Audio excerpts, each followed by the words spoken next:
大约都比地震的，你也带的看路的，大约都比家真的，孤独的。The can you that low to know me ziva The can pure it time pure the sea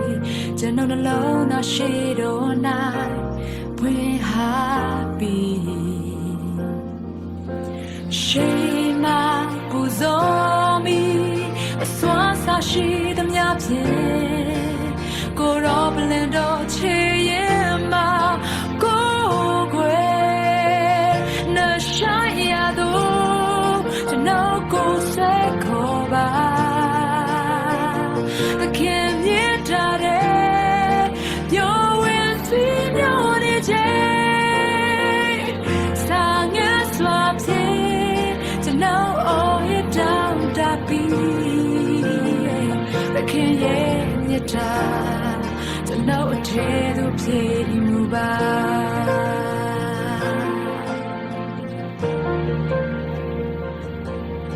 အားလုံးပဲမင်္ဂလာပါဒီမှာရောက်ရှိနိုင်ကြတဲ့တာသမီတယောက်စီတိုင်းမှာဖျက်ရှင်သားရေကောင်းချီးပေးပါစေ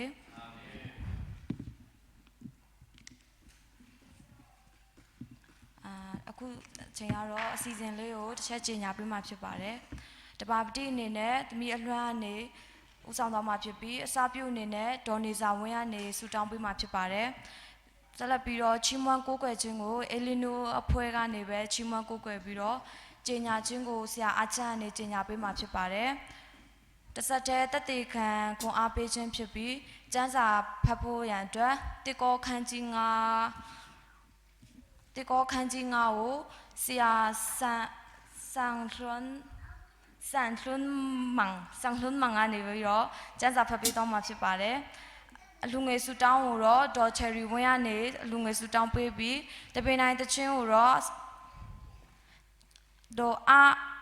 အေးငါနေပဲတပင်တိုင်းတချင်းတီဆိုပေးတော့မှာဖြစ်ပါတယ်ထူးဆူတောင်းနေနဲ့ဆရာအားချမ်းနေပဲထူးဆူတောင်းပေးပြီးတော့အဖွဲ့တချင်းကိုမနင်းဝါနဲ့အဖွဲ့ကနေတချင်းဆိုပေးတော့မှာဖြစ်ပါတယ်ဆက်လက်ပြီးတော့ဒေသနာရှင်ကိုတော့ဆရာအားချမ်းနေပဲဒေသနာဝင်းငါတော့မှာဖြစ်ပြီးအပိတ်တချင်းကိုတော့အားလုံးမတည့်ရလက်တကွာတီဆိုမှာဖြစ်ပြီးဆရာအားချမ်းနေပဲကောင်းကြီးပေးတော့မှာဖြစ်ပါတယ်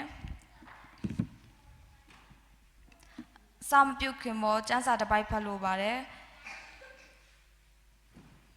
တုတ်တန်ကျမ်းခန်းကြီး3အငယ်9မှ6ထာဝရဘုရားကိုစိတ်နှလုံးအကျွမ်းမဲ့ကိုစားလော့ကိုညံကိုအမိမပြုနဲ့သွားလေရရာ၌ထာဝရဘုရားကိုမျက်မှောက်ပြုလော့တို့ပြုလျင်သင်ဤလန်ခီတို့ကိုပဲ့ပြင်တော်မူမည်ကျမ်းစာအဖြစ်ရောက်တိုင်းမှာဖျားရှင်တာယူကောင်းချီးပေးပါစေစာပြုစုတောင်းပေးဖို့ရန်အတွက်ဆမတ်တော်နေဆောင်ဝင်းကိုယေရှုနာမနဲ့ဖိတ်ခေါ်ပါတယ်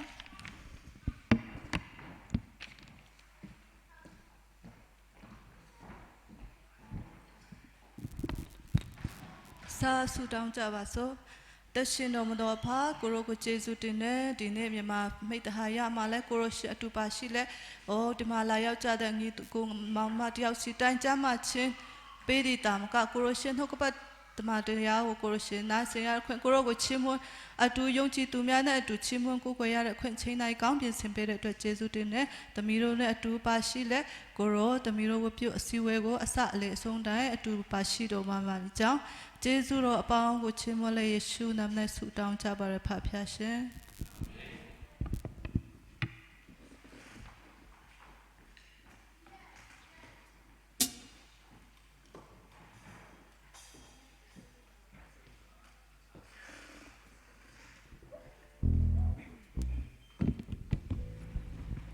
အားလုံးပဲမင်္ဂလာပါ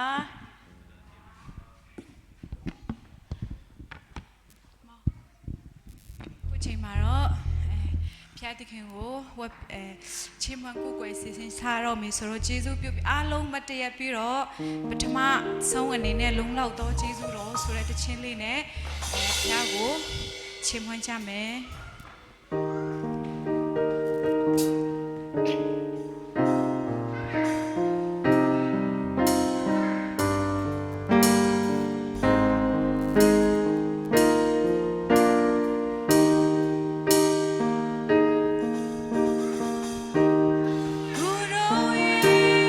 Jesus,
နှရှားရတော့ဆိုတဲ့တခြင်းလေးနဲ့ကိုရောကိုပြန်လဲပြီးတော့ချီးမွမ်းကြမယ်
Hallelujah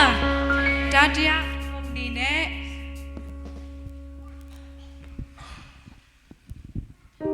နေရပေးပါ၏ဆိုတဲ့ချင်းလေးနဲ့ကိုရောကိုပြန်လဲပြီးတော့ခြေပွက်ကြမယ်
ဒီနေ့တရက်ကိုအသက်ရှင်ခွင့်ပေးတဲ့ဖျက်ရှင်နာမတော်တိုင်ပုံကြည်ပါစေကျွန်တော်တို့အသက်ရှူခြင်းထွက်သက်ဝင်သက်ဆိုတာကဖျားသခင်ကလက်ဖျားသခင်လက်ထဲမှာပဲလူရဲ့ထွက်သက်ဆိုတာရှိတယ်ကျွန်တော်ခဏခဏပြောတယ်လူရဲ့အသက်ကိုဘယ်သူကတည်ဆဲနိုင်တယ်လဲဆိုရင်ပုဂ္ဂိုလ်နှစ်ပါးပဲရှိတယ်ပုဂ္ဂိုလ်တစ်ပါးကစာတန်မဟုတ်ပါဘူးပုဂ္ဂိုလ်တစ်ပါးဘယ်သူလဲဆိုရင်ကိုဒုတိယတစ်ပါးကဘယ်သူလဲဖျားသခင်ဒီနှစ်ပါးကပဲဒီလူကိုတည်ဆဲနိုင်တာဖြစ်တယ် အဲ့လိုပြောတဲ့အခါမှာကျွန်တော်ကကြမ်းချက်ကိုကိုးကားပြီးမှကျွန်တော်ပြောတာဖြစ်တယ်အေဒင်ဥယျာဉ်မှာအာဒံနဲ့ဧဝတေရာကစာတန်ကတက်လို့တေရာလည်းမဟုတ်ဘူးအမှန်တကယ်တော့ဒီလူကိုတေစေနိုင်တာကကိုယ့်ရဲ့ရွေးချယ်မှုကိုတက်တည်မှုဒါမှမဟုတ်ရင်ဒီအသက်ကိုပိုင်တဲ့ယောဘဝတ္ထုထဲမှာတော့ဒီအသက်ရှင်တဲ့တတ္တဝါတွေအားလုံးရဲ့ထွက်သက်ဝင်တဲ့ငါလည်းထဲမှာရှိတယ်ပြောချင်တာကဒီနေ့စာတန်ကကျွန်တော်ကိုမတက်နိုင်ပေမဲ့ကိုတက်တည်ဖို့နီးမျိုးစုံနဲ့ကျွန်တော်ကိုဖျက်ဆီးနေတာဖြစ်တယ်ဒီထဲကနဲ့လွတ်မြောက်ဖို့ရန်အတွက်ဒီနေ့ကျွန်တော်ဖျားသခင်ကိုအမြဲတမ်းချီးမွမ်းတာဖြစ်တယ်ပြီးတော့ကျွန်တော်ရဲ့အသက်ကိုပိုင်တော်သူဟာထိုသခင်ပဲဖြစ်တယ်ဆိုတဲ့တည်တဲ့သူတွေကဒီအသက်ကိုပိုင်တဲ့ဖျားရဲ့မျက်နှာကိုကြည့်ပြီးတော့ကျွန်တော်အသက်ရှင်ရတာဖြစ်ပါတယ်ဒါကြောင့်ဒီနေ့မိတ်ဆွေရဲ့အသက်ကိုပိုင်တဲ့ဖျားဟာဝမ်းမြောက်သလားဝမ်းနည်းသလားဆိုတော့အမြဲတမ်းဆင်ခြင်ပါအဲ့ဒီအရာထက်ဖျားသခင်နှလုံးသားကိုတူထိသောအရာဘာမှမရှိတော့ဘူးအာမင်ဒါကြောင့်နေ့အတိုင်းဖျားသခင်ကိုဝမ်းမြောက်စေသောအရာဟာဘယ်အရာဖြစ်မလဲဆိုတာကိုအမြဲတမ်းရှာကြပါလို့ပြောတဲ့နှုတ်ကပတ်တော်အတိုင်းဒီနေ့လည်းဖျားသခင်ကိုကျွန်တော်ဝမ်းမြောက်စေဖို့ချီးမွမ်းကိုဝယ်ကြမှာဖြစ်တယ်ကျေးဇူးပြုပြီးတော့ကျွန်တော်ဆီယမချယ်ရီဟုတ်ပြီရှိတယ်ကျွန်တော်ဒီနေ့ပထမအဦးဆုံးဒီမိသားရမှာဒီ fellowship မှာပါဝင်တဲ့သူတွေကိုကြိုးဆိုမှာဖြစ်တယ်ဆိုတော့ဒီနေ့ပဲဒီမိသားရလေးမှာဒီ Grace Myanmar Fellowship မှာပထမအဦးဆုံးကျွန်မပါဝင်ပါတယ်ဆိုတဲ့သူလေးကိုကျွန်တော်လက်ဆောင်အနေနဲ့ပေးချင်လို့ကျေးဇူးပြုလို့ကိုရှိတဲ့နေရာလေးနဲ့ခဏလေးမှတ်တဲ့ပေးဖို့အတွက်ဖိတ်ခေါ်ပါတယ်အလုံးလက်ခုပ်တီးပြီးတော့ကြိုးဆိုကြရအောင်ကျေးဇူးပြုပြီးခဏလေးမထိုင်ကြပါနဲ့ခဏလေးလက်ဆောင်လေးဆရာပါလွန်ဆရာမโอเคကိုထွန်းစိုးဒီနေ့ကိုညကြပါအောင်အဲ့ဒီအရာလေးဟာကျွန်တော်ဒီနေ့ကကျွန်တော်ဒီbulletin လေးမရေးဖြစ်နိုင်ဘူးဒီနေ့ကျွန်တော်ဒီကွန်ပျူတာလေးပြတ်သွားလို့အဲ့ဒါမှဒီဘိုးပင်လေးနဲ့ကိုယ့်ရဲ့လိပ်စာလေးဖုန်းနံပါတ်လေးရေးပြီးတော့အဲ့မှာနောက်မှပြန်ဆက်သွယ်လို့ရအောင်အားလုံးလက်ခောက်တီးပြီးတော့ကြိုဆိုပေးကြရအောင်အားလုံးထိုင်လို့ရပါပြီအားလုံးကျေးဇူးတင်ပါတယ်ဒီနေ့ဒီမိတ္တာရဟာကျွန်တော်ကဘယ်လိုပြောမလဲဖះကိုချီးမွမ်းဖို့ထိုင်ခုံတစ်လုံးမှာထိုင်ဖို့ဒီနေ့ဘယ်သူ့ကိုမှကျွန်တော်အဲ့လိုမျိုးမနှိုးဆော်ခြင်းမို့ဒီနေ့ကျွန်တော်အားလုံးဟာကိုတိုင်တချင်းဆိုလို့ရတယ်ကိုတိုင်ဒီပေါ်မှာတက်ပြီးတော့ဆူတောင်းလို့ရတယ်တက်တေခံလို့ရတဲ့နေရာဖြစ်ပါတယ်ပရိသတ်တယောက်အနေနဲ့ထိုင်ခုံမှာထိုင်တဲ့နေရာမဟုတ်ဘူးဆိုတော့အားလုံးကိုကြင်ရချင်ပါတယ်နောက်ပတ်ကြအစီအစဉ်တစ်ခုမှာပါဝင်ပေးဖို့ဆက်ကကြပါပြောချင်တာကဖះအတွက်ပါဝင်တဲ့အရာတစ်ခုစီတိုင်းဟာကောင်းကြီးမင်္ဂလာဖြစ်တယ်ဒါကြောင့်ဒီနေရာမှာအိမ်တန့်ရှင်းလောက်တာကအဆအဆုတောင်းတာကအဆအကုန်လုံးဟာဖះအတွက်ပါဝင်တဲ့အရာဟာဒီနေ့တမရအတွက်ကျွန်တော်တို့တမရ PA လောက်မယ်ဆိုရင်တော့ဘယ်လိုထိရာထူးကြီးတယ်လို့ခံစားရတယ်လေနော်ဒီနေ့ထူတမရတကားထက်ကြီးမြတ်တဲ့ဖះရဲ့အမှုတော်ဆောင်အစေခံဖះရဲ့အိမ်တော်မှာပါဝင်ခွင့်ရတာအင်မတန်မှအထက်ပဲရှိတယ်အခု Donald Trump လာမယ်ဆိုပါစို့ဒီနေရာမှာကဲ Donald Trump လာမယ်အဲ့ဒီမှာစကားပြောဖို့ဒီထက်ကတယောက်ကိုဖိတ်ခေါ်တယ်ဆိုရင်တော့ခင်ဗျားတို့ဘယ်လောက်ဝမ်းသာမလဲ။အော်ဒီစီစဉ်ကြီးမှာထူထက်ကြီးမြတ်တဲ့ဖခင်သခင်ချင်းမြောက်တဲ့နေရာမှာပါဝင်ခွင့်ရတဲ့အင်မတန်မှအတိတ်ပဲရှိတယ်။ယေရှုပြုပြီးတော့ဒီမှာဖျားမိသားရဖွဲ့တဲ့ခါမှာထိုင်ခုံတစ်လုံးထဲမှာထိုင်ပြီးမှခွန်အားယူဖို့မလာကြပါနဲ့ဖခင်အတွက်ဆက်ကပ်ဖို့ပြင်ဆင်ကြပါ။နောက်ဆိုရင်ကျွန်တော်ဒီ bulletin ထဲမှာဖုန်းနံပါတ်တွေပါတယ်။အဲ့ဒါမှမိမိနာမည်နဲ့ကျွန်တော်ဒီပတ်ချင်းဆိုမယ်တက်တေခံမယ်ကျန်းစာဖတ်မယ်တစ်ခုမှာဆက်ကပ်ပြီးတော့အမြဲတမ်းပါဝင်ကြပါလို့ဒီကနေပဲထပ်ပြီးတော့နှိုးဆော်ခြင်းနဲ့နောက်မှလည်းကျွန်တော်တို့ဒီနေရာမှာလာကြပါတယောက်နဲ့တယောက်ခွန်အားပေးကြရအောင်လူဆိုတာကတတိပုဂ္ဂလနဲ့နေတဲ့အဖွဲမဟုတ်ဘူးလူဆိုတာကအဖွဲစည်းနေဖို့ဖျားတင်ကဖန်ဆင်းထားတဲ့လူတွေဖြစ်တယ်တယောက်ထဲနေတာနှစ်ယောက်ထဲနေနှစ်ယောက်နေပူပြီးတော့ပျော်တဲ့အဖွဲတွေဖြစ်တယ်နှစ်ယောက်ထက်9ယောက်နေပြီးမှပြောတဲ့အဖွဲတွေဖြစ်တယ်ဆိုတော့ဒီနေရာလေးဟာကျွန်တော်ရဲ့ဖျားသခင်နိုင်ငံတော်၌မိသားစုတစုကဲတော့အားလုံးလာကြပါတတိယစုတောင်းပေးကြပါဆိုပြီးတော့ထပ်ပြီးတော့ကျွန်တော်ဖိတ်ခေါ်ခြင်းနဲ့ဒီချိန်မှာကျွန်တော် special assistant တခုရှိတယ်ဆိုတော့ဒီနေ့တခြားဟာမလုပ်ခင်မှာကျွန်တော်အထူး special အနေနဲ့ကျွန်တော်ဆရာကိုပီရိုရဲ့ကျွန်တော်အရာရှိကိုကျွန်တော်ဒီနေ့ကျွန်တော်ဆောင်ပေါင်ခွင့်ရတာလည်းတကယ်ကျေးဇူးတင်နေဆိုတော့ဒီနေ့သူ့ထံကလည်းကျွန်တော်ဒီဆရာဦးလင်းကျော်ကနေပြီးတော့ကျွန်တော်ကိုတိတ်တွန်းနိုးစောတက်တေခံပွဲအတွက်အချိန်အရင်ယူมาဖြစ်တယ်အားလုံးလက်ခုပ်တီးပြီးတော့ဖိတ်ခေါ်ကြရအောင်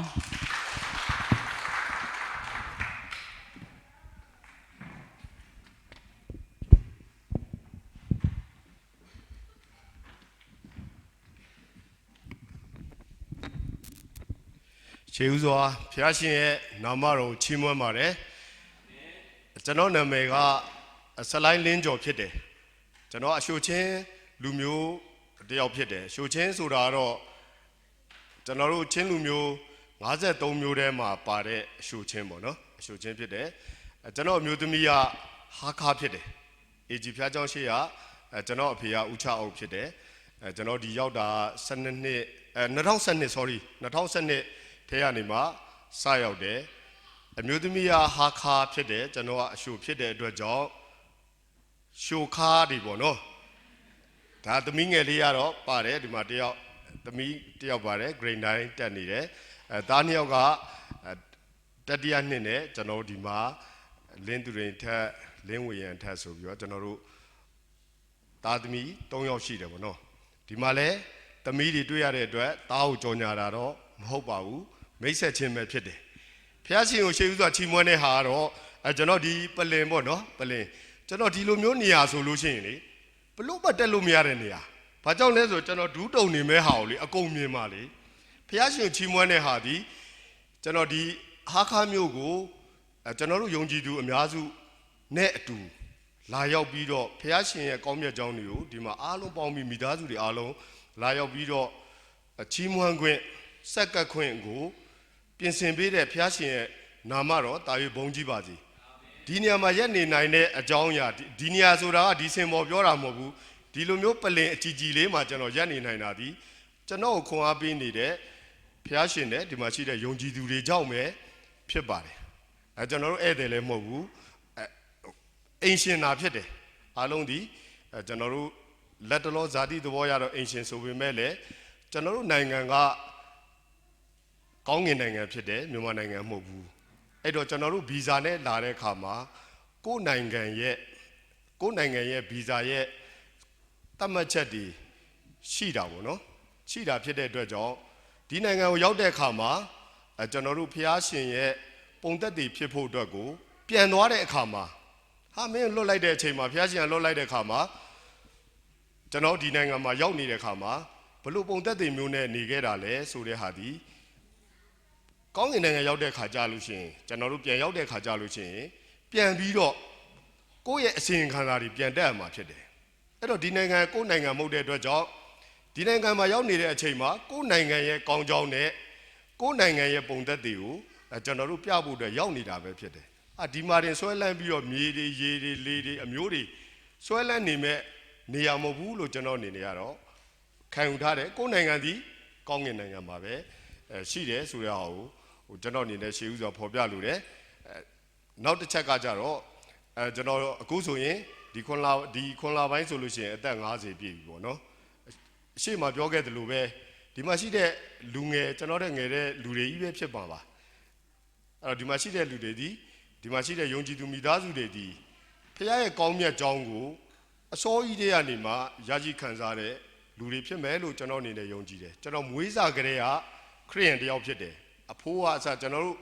အရှိုချင်းနှစ်ချင်းအသင်းတော်ဆိုလို့ရှိရင်အင်းစိန်မှာရှိတယ်ကျွန်တော်ရန်ကုန်မှာမွေးတာဖြစ်တဲ့အတွက်အင်းစိန်မှာအရှိုချင်းနှစ်ချင်းအသင်းတော်ရှိတယ်မွေးကလေးက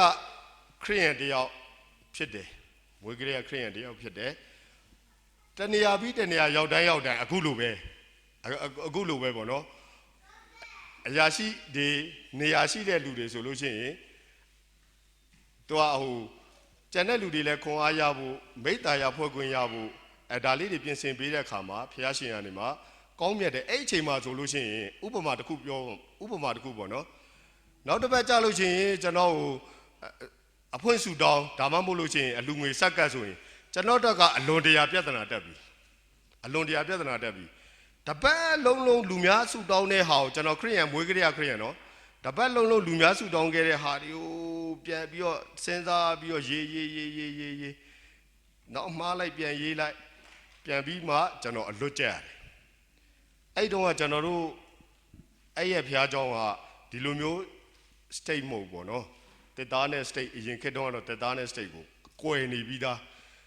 ကျွန်တော်ဆူတောင်းရင်ကျွန်တော်တို့ယုံကြည်သူတွေခရစ်ယာန်တွေကမျက်စိမိတ်ထားတာပဲလေဘယ်သူမှကျွန်တော်လက်ကြည့်မှာမဟုတ်ဘူးကျွန်တော်စာရွက်ကိုအသာလေးထုတ်ပြီးစာရွက်သေးသေးလေးနဲ့ဒီတိုင်းကြည့်ပြီးတော့မျက်စိမေးလေးနဲ့ဆူတောင်းသွားပြီးတော့ပြီးသွားရင်အာမင်ထူကြမှာပဲအဲ့လောက်ထိအသက်တာ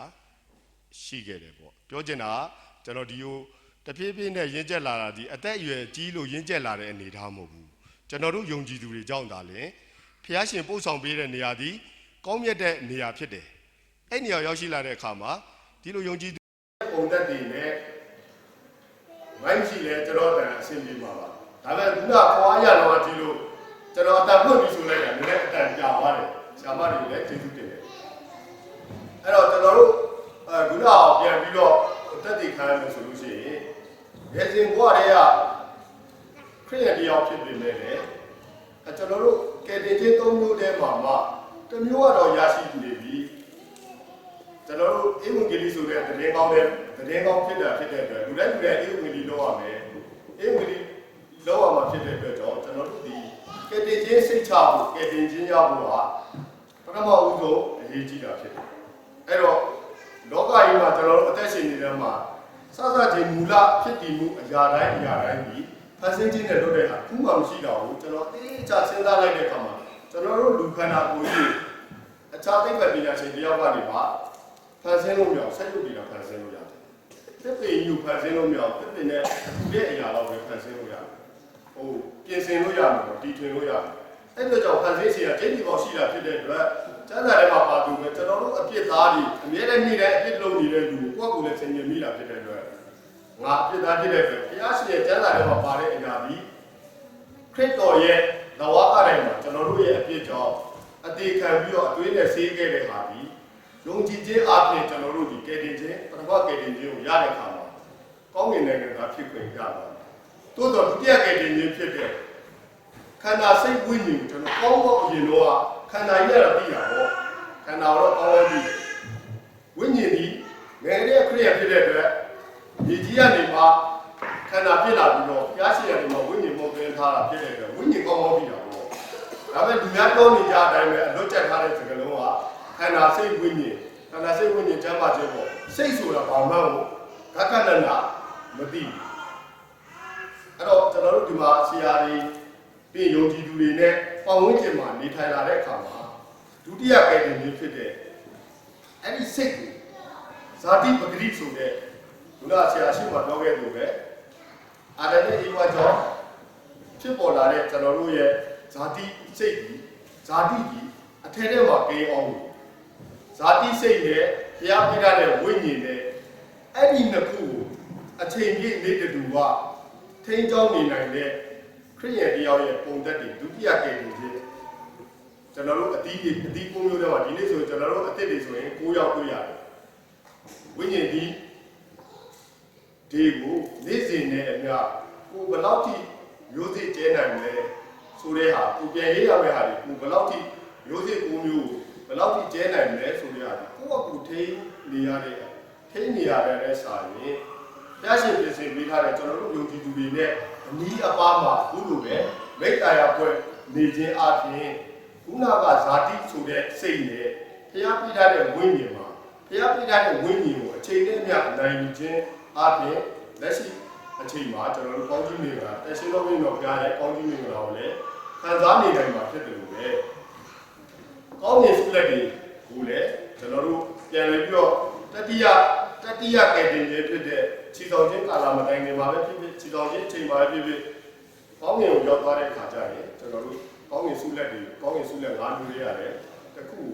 ရရှိနေဘလို့နည်းနဲ့ပဲဖြစ်ဖြစ်ကျွန်တော်တို့ပထမကယ်တင်ခြင်းဖြစ်တဲ့ပထမကယ်တင်ခြင်းကိုတော့ယုံကြည်ငယ်တွေကပြည့်ရဖြစ်ခဲ့တဲ့အတွက်ဒီဟာကြောင့်ဆိုတဲ့ဟာအလွတ်ရပြီးတော့ယုံကြည်ခဲ့တာဖြစ်တဲ့အတွက်ကျင့်စီပေါင်းကျွန်တော်ဒီကယ်တင်ခြင်းတော့ရသွားတယ်တိုးတော့ခဏလဲနေတာဖြစ်တဲ့အတွက်ဇာတိနဲ့ခဏလဲနေတာဘာကြောင့်လဲနေတယ်ဘလို့ထိရလဲဆိုတဲ့ဟာ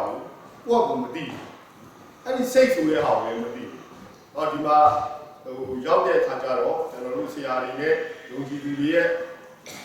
ပုံသက်တည်ပြီးအားဖြင့်ခုနစိတ်ကိုတည်လာတဲ့ဘုရားရဲ့ဝိညာဉ်နဲ့စိတ်မှာ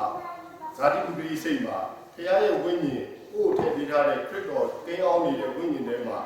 နေ့စဉ်နဲ့များအချိန်နဲ့များနိုင်ခြင်းအပြင်ကိုကမျိုးစေ့တွေကို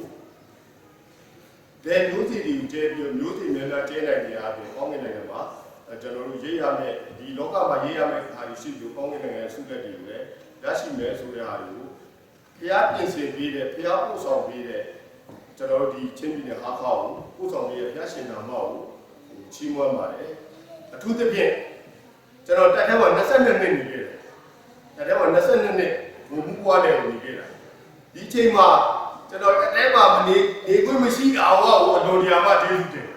ဒီကာလကြီးဒီချိန်မှာဘုရားဘလောက်ကောင်းမြတ်လဲဆိုရင်ကျွန်တော်ဒီချိန်မှာဒီယုံကြည်သူများရှိတဲ့နေရာနဲ့ရောက်အောင်ပို့ဆောင်ပေးတယ်ဒီခေတ်ကျွန်တော်ဟိုဘက်ထဲမှာဒါနေရတဲ့ကာလမှာဘလို့မချိန်ချမ်းသာကြအကြောင်းကျွန်တော်အနေနဲ့ဇာတိသဘောအဖြစ်ရောဝိညာဉ်သဘောအဖြစ်ရောဘလို့ကနေလို့ရမယ့်အနေထားတစ်စက်မှမရှိဘူးအဲ့တော့ဘုရားရဲ့နာမကိုအရင်ဘုရားကိုအရင်ကျေးဇူးတင်အဲ့တော့ကျွန်တော်တက်တည်ခံမိတ်ဆက်ခြင်းမှာတော့ကိုကြောင့်ဘုရားရဲ့ဘုရားရဲ့တစ်ဖက်ကမေတ္တာကြောင့်ကျွန်တော်ရဲ့အဖြစ်တွေကိုခရစ်တော်ကနေမှာ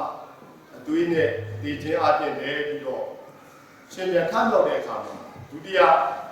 ကယ်တင်ခြင်းကိုရရှိဖို့ရကျွန်တော်တယောက်တည်းနဲ့တိတ်မှတ်နေဖို့ဇာတိရဲ့စိတ်ကိုဘုရားပြည့်တဲ့ဝိညာဉ်ကအနိုင်နှစ်စဉ်အချိန်နဲ့များအနိုင်ရဖို့အတွက်ကျွန်တော်တယောက်တည်းနဲ့မရတဲ့အခါမှာကျွန်တော်ရဲ့ပတ်ဝန်းကျင်မှာရှိတဲ့ယုံကြည်သူတွေကိုဘုရားရှင်ကနေမှာဒီလိုမင်းသွားမှရမယ်မင်းနာမှာငါတို့သားသမီးတွေအများကြီးရှိတယ်အဲ့အတွက်ကြောင့်မင်းတယောက်တည်းနဲ့မနိုင်တဲ့ကိစ္စမှာယုံကြည်သူတွေနဲ့ကအမြဲတမ်းမိတ္တရာဖွဲ့ခြင်းနဲ့ကနေမှသာလေခဏခဏမနေပဲနဲ့ကောင်းကြီးမင်္ဂလာတွေနဲ့ကောင်းကင်နိုင်ငံရောက်တဲ့ခါကျလို့ရှိရင်ကျွန်တော်တို့သုတရဘူးတစ်မျိုးမဟုတ်တစ်မျိုးတော့ရနိုင်တယ်ဆိုပြီးတော့ပို့ဆောင်ပေးတဲ့ဘုရားရှင်ကိုဘယ်လိုနေရာမှာကျေးဇူးတင်တယ်ဒီနေ့မှာကျွန်တော်တို့ဒီမှာရှိတဲ့ယုံကြည်သူမိသားစုတွေရှိရတဲ့ပုံသက်တွေကိုကျွန်တော်ဒီနဲ့အချိန်ကြီးဒီတဲ့ပမာစကားပုံခေါ်မလားသူများပြောတဲ့စကားရက်တွေပြောမလားတင်းစီယာမြင်စီယာကြားစီယာတင်းစီယာမြင်စီယာကြားစီယာတွေကိုအချိန်နဲ့အမျှကိုယ်တင်ပေးလိုက်တဲ့လူရှိတယ်ပုံသက်တွေအပြင်ပြောဆိုမှုနေထိုင်မှုလှုပ်ရှားမှုအဲ့ဒီပုံမှာမြင်စီယာဆိုပြီးတော့အချိန်ကြီးတတ်မှတ်တယ်ကြားစီယာပြောဆိုနေတဲ့ကကိုယ်ပြောတဲ့ဟာလည်းရှိသူတို့အချိန်ချင်းပြောနေတဲ့ဟာလည်းရှိတော့ရှိတယ်အဲ့ဒီအပေါ်မှာပုံသက်တွေကောင်းပြီးယူပြီးတော့ဘုရားရဲ့ကောင်းမြတ်ကြောင်းကိုရေတွက်ချီးမွမ်းနိုင်မှုအတွက်ကိုအသက်ရှင်နေတာဖြစ်တဲ့အတွက်ကြောင့်ဒီမှာရှိတဲ့မေတ္တာရမှာရှိတဲ့ဒီမှာမေတ္တာမှာရှိတဲ့ဆရာနဲ့သူယုံကြည်သူများအနေနဲ့လည်းကျွန်တော်တို့အတွက်ကျွန်တော်မိသားစုအတွက်ကိုဆူတောင်းဖို့အတွက်ကိုကျွန်တော်ခွန်အားရတာဖြစ်တဲ့အတွက်ကြောင့်လည်းခွန်အားတွေကိုရတာဖြစ်တဲ့အတွက်ကြောင့်လည်းအထူးပဲကျေးဇူးတင်တယ်နောက်ပိုင်းညမှာလည်းဒီကျွန်တော်တို့ရရှိတဲ့ပြပြင်ဆင်ပေးတဲ့အချိန်တိုင်းမှာလာရောက်ပြီးတော့ဒီမှာခွန်အားယူဖို့အတွက်ခွန်အားပေးဖို့အတွက်ဆိုတာခုနကျွန်တော်ပြောလို့ဒူးတုံတဲ့လူဖြစ်တဲ့အတွက်ကြောင့်ခွန်အားပေးဖို့ဆိုတာတော့ကျွန်တော်စီမှာနည်းနည်းလေးတော့မရှိဘူးသို့တော့ဘုရားပြင်ဆင်ပေးထားတဲ့ဒီမှာရှိတဲ့ဘုရားရဲ့ပုံသက်တွေကောင်းတွေရဲ့ပုံသက်တွေကြောင်းမှုတွေခွန်အားပေးမှုတွေနဲ့အတူအသက်ရှင်ရည်တည်နေတယ်ရှေ့လျှောက်မှာလည်းကျွန်တော်တို့ရဲ့မိသားစုတွေရဲ့ပုံသက်တွေများအားဖြင့်လည်းကျွန်တော်တို့ရဲ့မိသားစုကျွန်တော်ရဲ့ဘဝတွေရှေ့ဆက်ပြီးတော့ဘုရားအလိုရှိတဲ့နေ့အထိတိုင်အောင်ဘုရားရဲ့ပုံသက်တွေဒီမိသားစုတွေနဲ့အတူပေါ့နော်ပုံသက်တွေကောင်းဖြစ်ဖို့အတွက်ကိုပဲအမြဲတမ်းခန္ဓာစိတ်ဝိညာဉ်တတိနဲ့ဘုရားရဲ့ကောင်းမြတ်ကြောင့်ရည်ရွယ်ချီးမွမ်းနိုင်မှုအတွက်ကိုပဲအစဉ်တစိုက်ကြိုးစားတော့မှာဖြစ်တဲ့အတွက်ကြောင့်ဒီနေ့မှာတွေ့ဆုံရတဲ့ကျွန်တော်တို့ဒီမှာရှိတဲ့ယုံကြည်သူမိသားစုတွေတွေ့ဆုံရတဲ့အတွက်ကြောင့်အထူးပဲကျေးဇူးတင်တယ်ကျွန်တော်အနေနဲ့ခွန်အားရတာဖြစ်တယ်။ဘာကြောင့်လဲဆိုတော့ငါရဲ့အရှိမလူတွေအများကြီးရှိတဲ့ဘေးမှာရောအနောက်မှာရောဘုရားရှင်ရှိတယ်လို့ပဲကိုယ့်ရဲ့ယုံကြည်သူတွေရဲ့ပတ်ဝန်းကျင်မှာနေထိုင်ခြင်းအပြင်ခွန်အားများစွာနဲ့ဒီဆောက်ခွင့်ကိုဘုရားရှင်ကဒီလိုပို့ဆောင်ပေးတာဖြစ်တဲ့အတွက်ကြောင့်အထူးပဲကျေးဇူးတင်ရှိပါတယ်။အချိန်ဓာတ်ကိုပေးတဲ့ကျွန်တော်ဒီမှာရှိတဲ့အတင်းသူတင်းသားအားလုံးနဲ့ဆရာချောင်းကိုလည်းအထူးပဲကျေးဇူးတင်တယ်။ဘုရားရှင်ကောင်းမြတ်မှုကိုကျွန်တော်တို့အချိန်နဲ့များဒီအတွက်ချီးမွမ်းနိုင်မှုတွေကပုံသက်ဒီပေါင်းနေတဲ့ကယ်တင်ခြင်းစိတ်ချတဲ့ပထမကယ်တင်ခြင်းနဲ့ဒုတိယကယ်တင်ခြင်းဖြစ်တဲ့မျိုးစေ့၉မျိုးကိုယ်တိုင်ကျဲနိုင်တဲ့အသက်တာခွန်အားတွေကိုကျွန်တော်ကိုရနိုင်မှုအတွက်ကိုလည်းဆက်လက်ပြီးတော့တိုက်တွန်းပေးဖို့ဆုတောင်းပေးဖို့ဒီဟာလေးကိုလည်းမြစ်တာရက်ခံလိုပါတယ်အရောက်ချင်းစီတိုင်းပေါ်မှာဖျားရှင်ကားလေးသုံးပြီးပါလေဖျားရဲ့ကောင်းမြတ်ခြင်းကို ပုံသက်တည်အပြင်နေ့စဉ်နဲ့များချီးမွမ်းနိုင်တဲ့ဘုရားရဲ့သားသမီးများဖြစ်ကြပါစေလို့ဆုတောင်းပေးပါတယ်ရောက်ချင်းစတိုင်းပေါ်မှာဘုရားရှင်ကောင်းချီးပေးပါအာမင်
ဒါမျိုးတော့ငါရှိပါတယ်ဒါပေမဲ့ဒီ teacher အဖြစ်ပဲစေတော့ ဒါပေမဲ့ကျွန်တော်တို့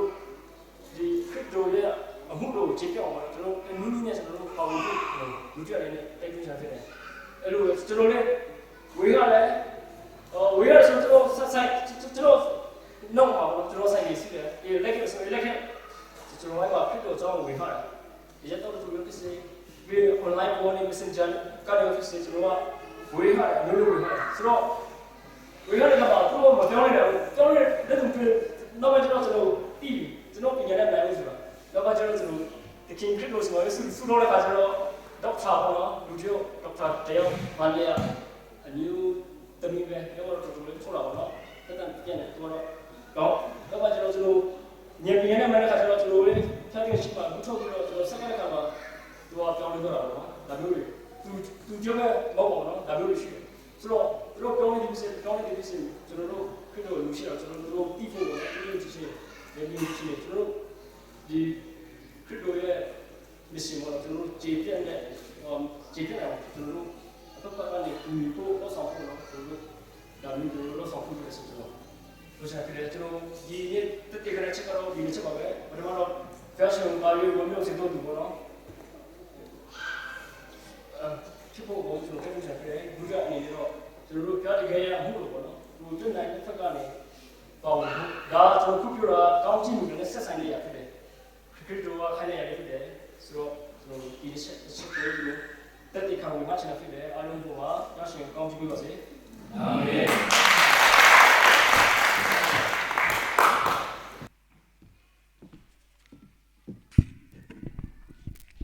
မရှိတော့ဘူးဆိုရင်တက်တဲ့ခံပေးသွားတဲ့ဖခင်ရဲ့တာသမီပေါ်မှာဖခင်ရှင်ကောင်းချီးပေးပါစေခုချိန်ကတော့ကျမ်းစာဖတ်မဲ့ချိန်ဖြစ်ပါတယ်ဆရာဆန်လွန်းမောင်ကနေကျမ်းစာဖတ်ပေးသွားမှာဖြစ်ပြီးတစ်ဆက်တည်းအလူငွေဆူတောင်းဖို့ဆရာမတော်ချယ်ရီဝင်းရဆူတောင်းပေးပြီးတပင်နိုင်တချင်းကိုအားအားကနေပဲတပင်နိုင်တီးဆူတောင်းမှာဖြစ်ပါတယ်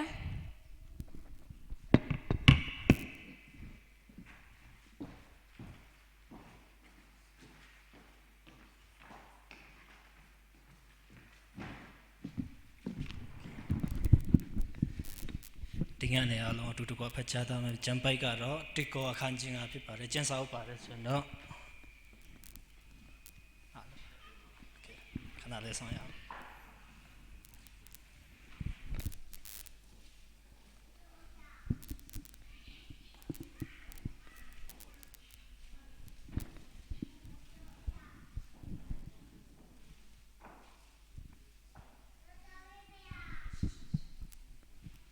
ရပြီထင်တယ်ဆိုတော့တစ်ကောအခန်းကြီးက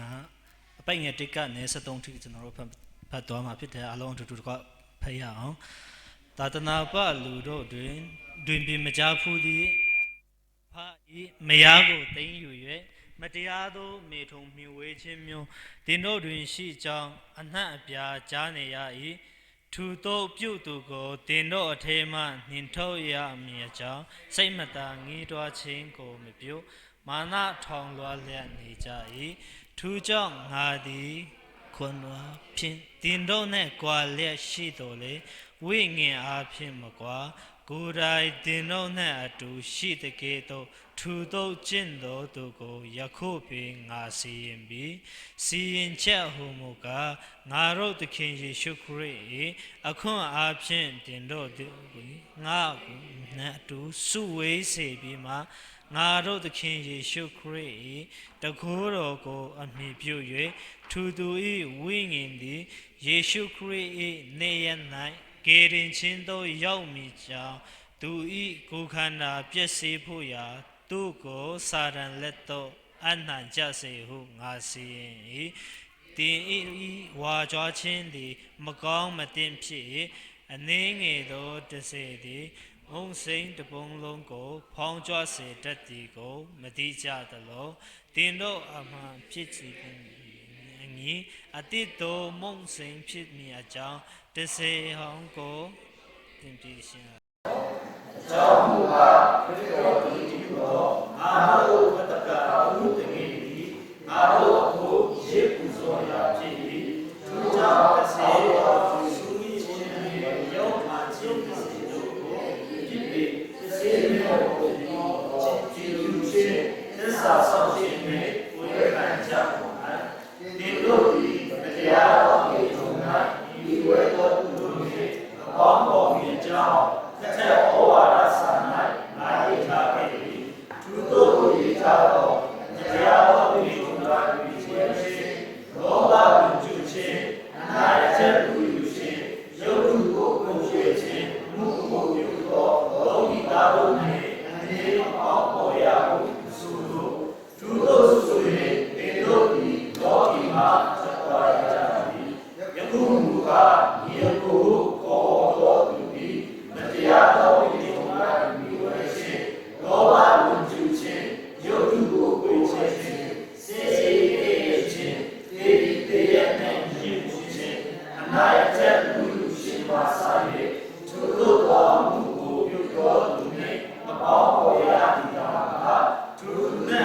ဒီနေ့ကမီးမလာတော့ကျွန်တော်အစီအစဉ်ကကမောက်ကမလေးဖြစ်နေတယ်ဆိုတော့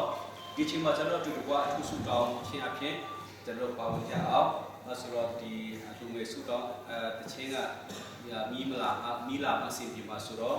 အခုချိန်မှာကျွန်တော်ဒီကျွန်တော်တိုင်းပြည်အတွက်ကျွန်တော်အထူးကွာဆူတောင်းကြအောင်ဒီတိုင်းပြည်မငြိမ်မသက်ဖြစ်တဲ့အချိန်မှာကျွန်တော်ကထိုင်နေဖို့မဟုတ်ဘူးကိုယ်စင်ပြီးနေဖို့မဟုတ်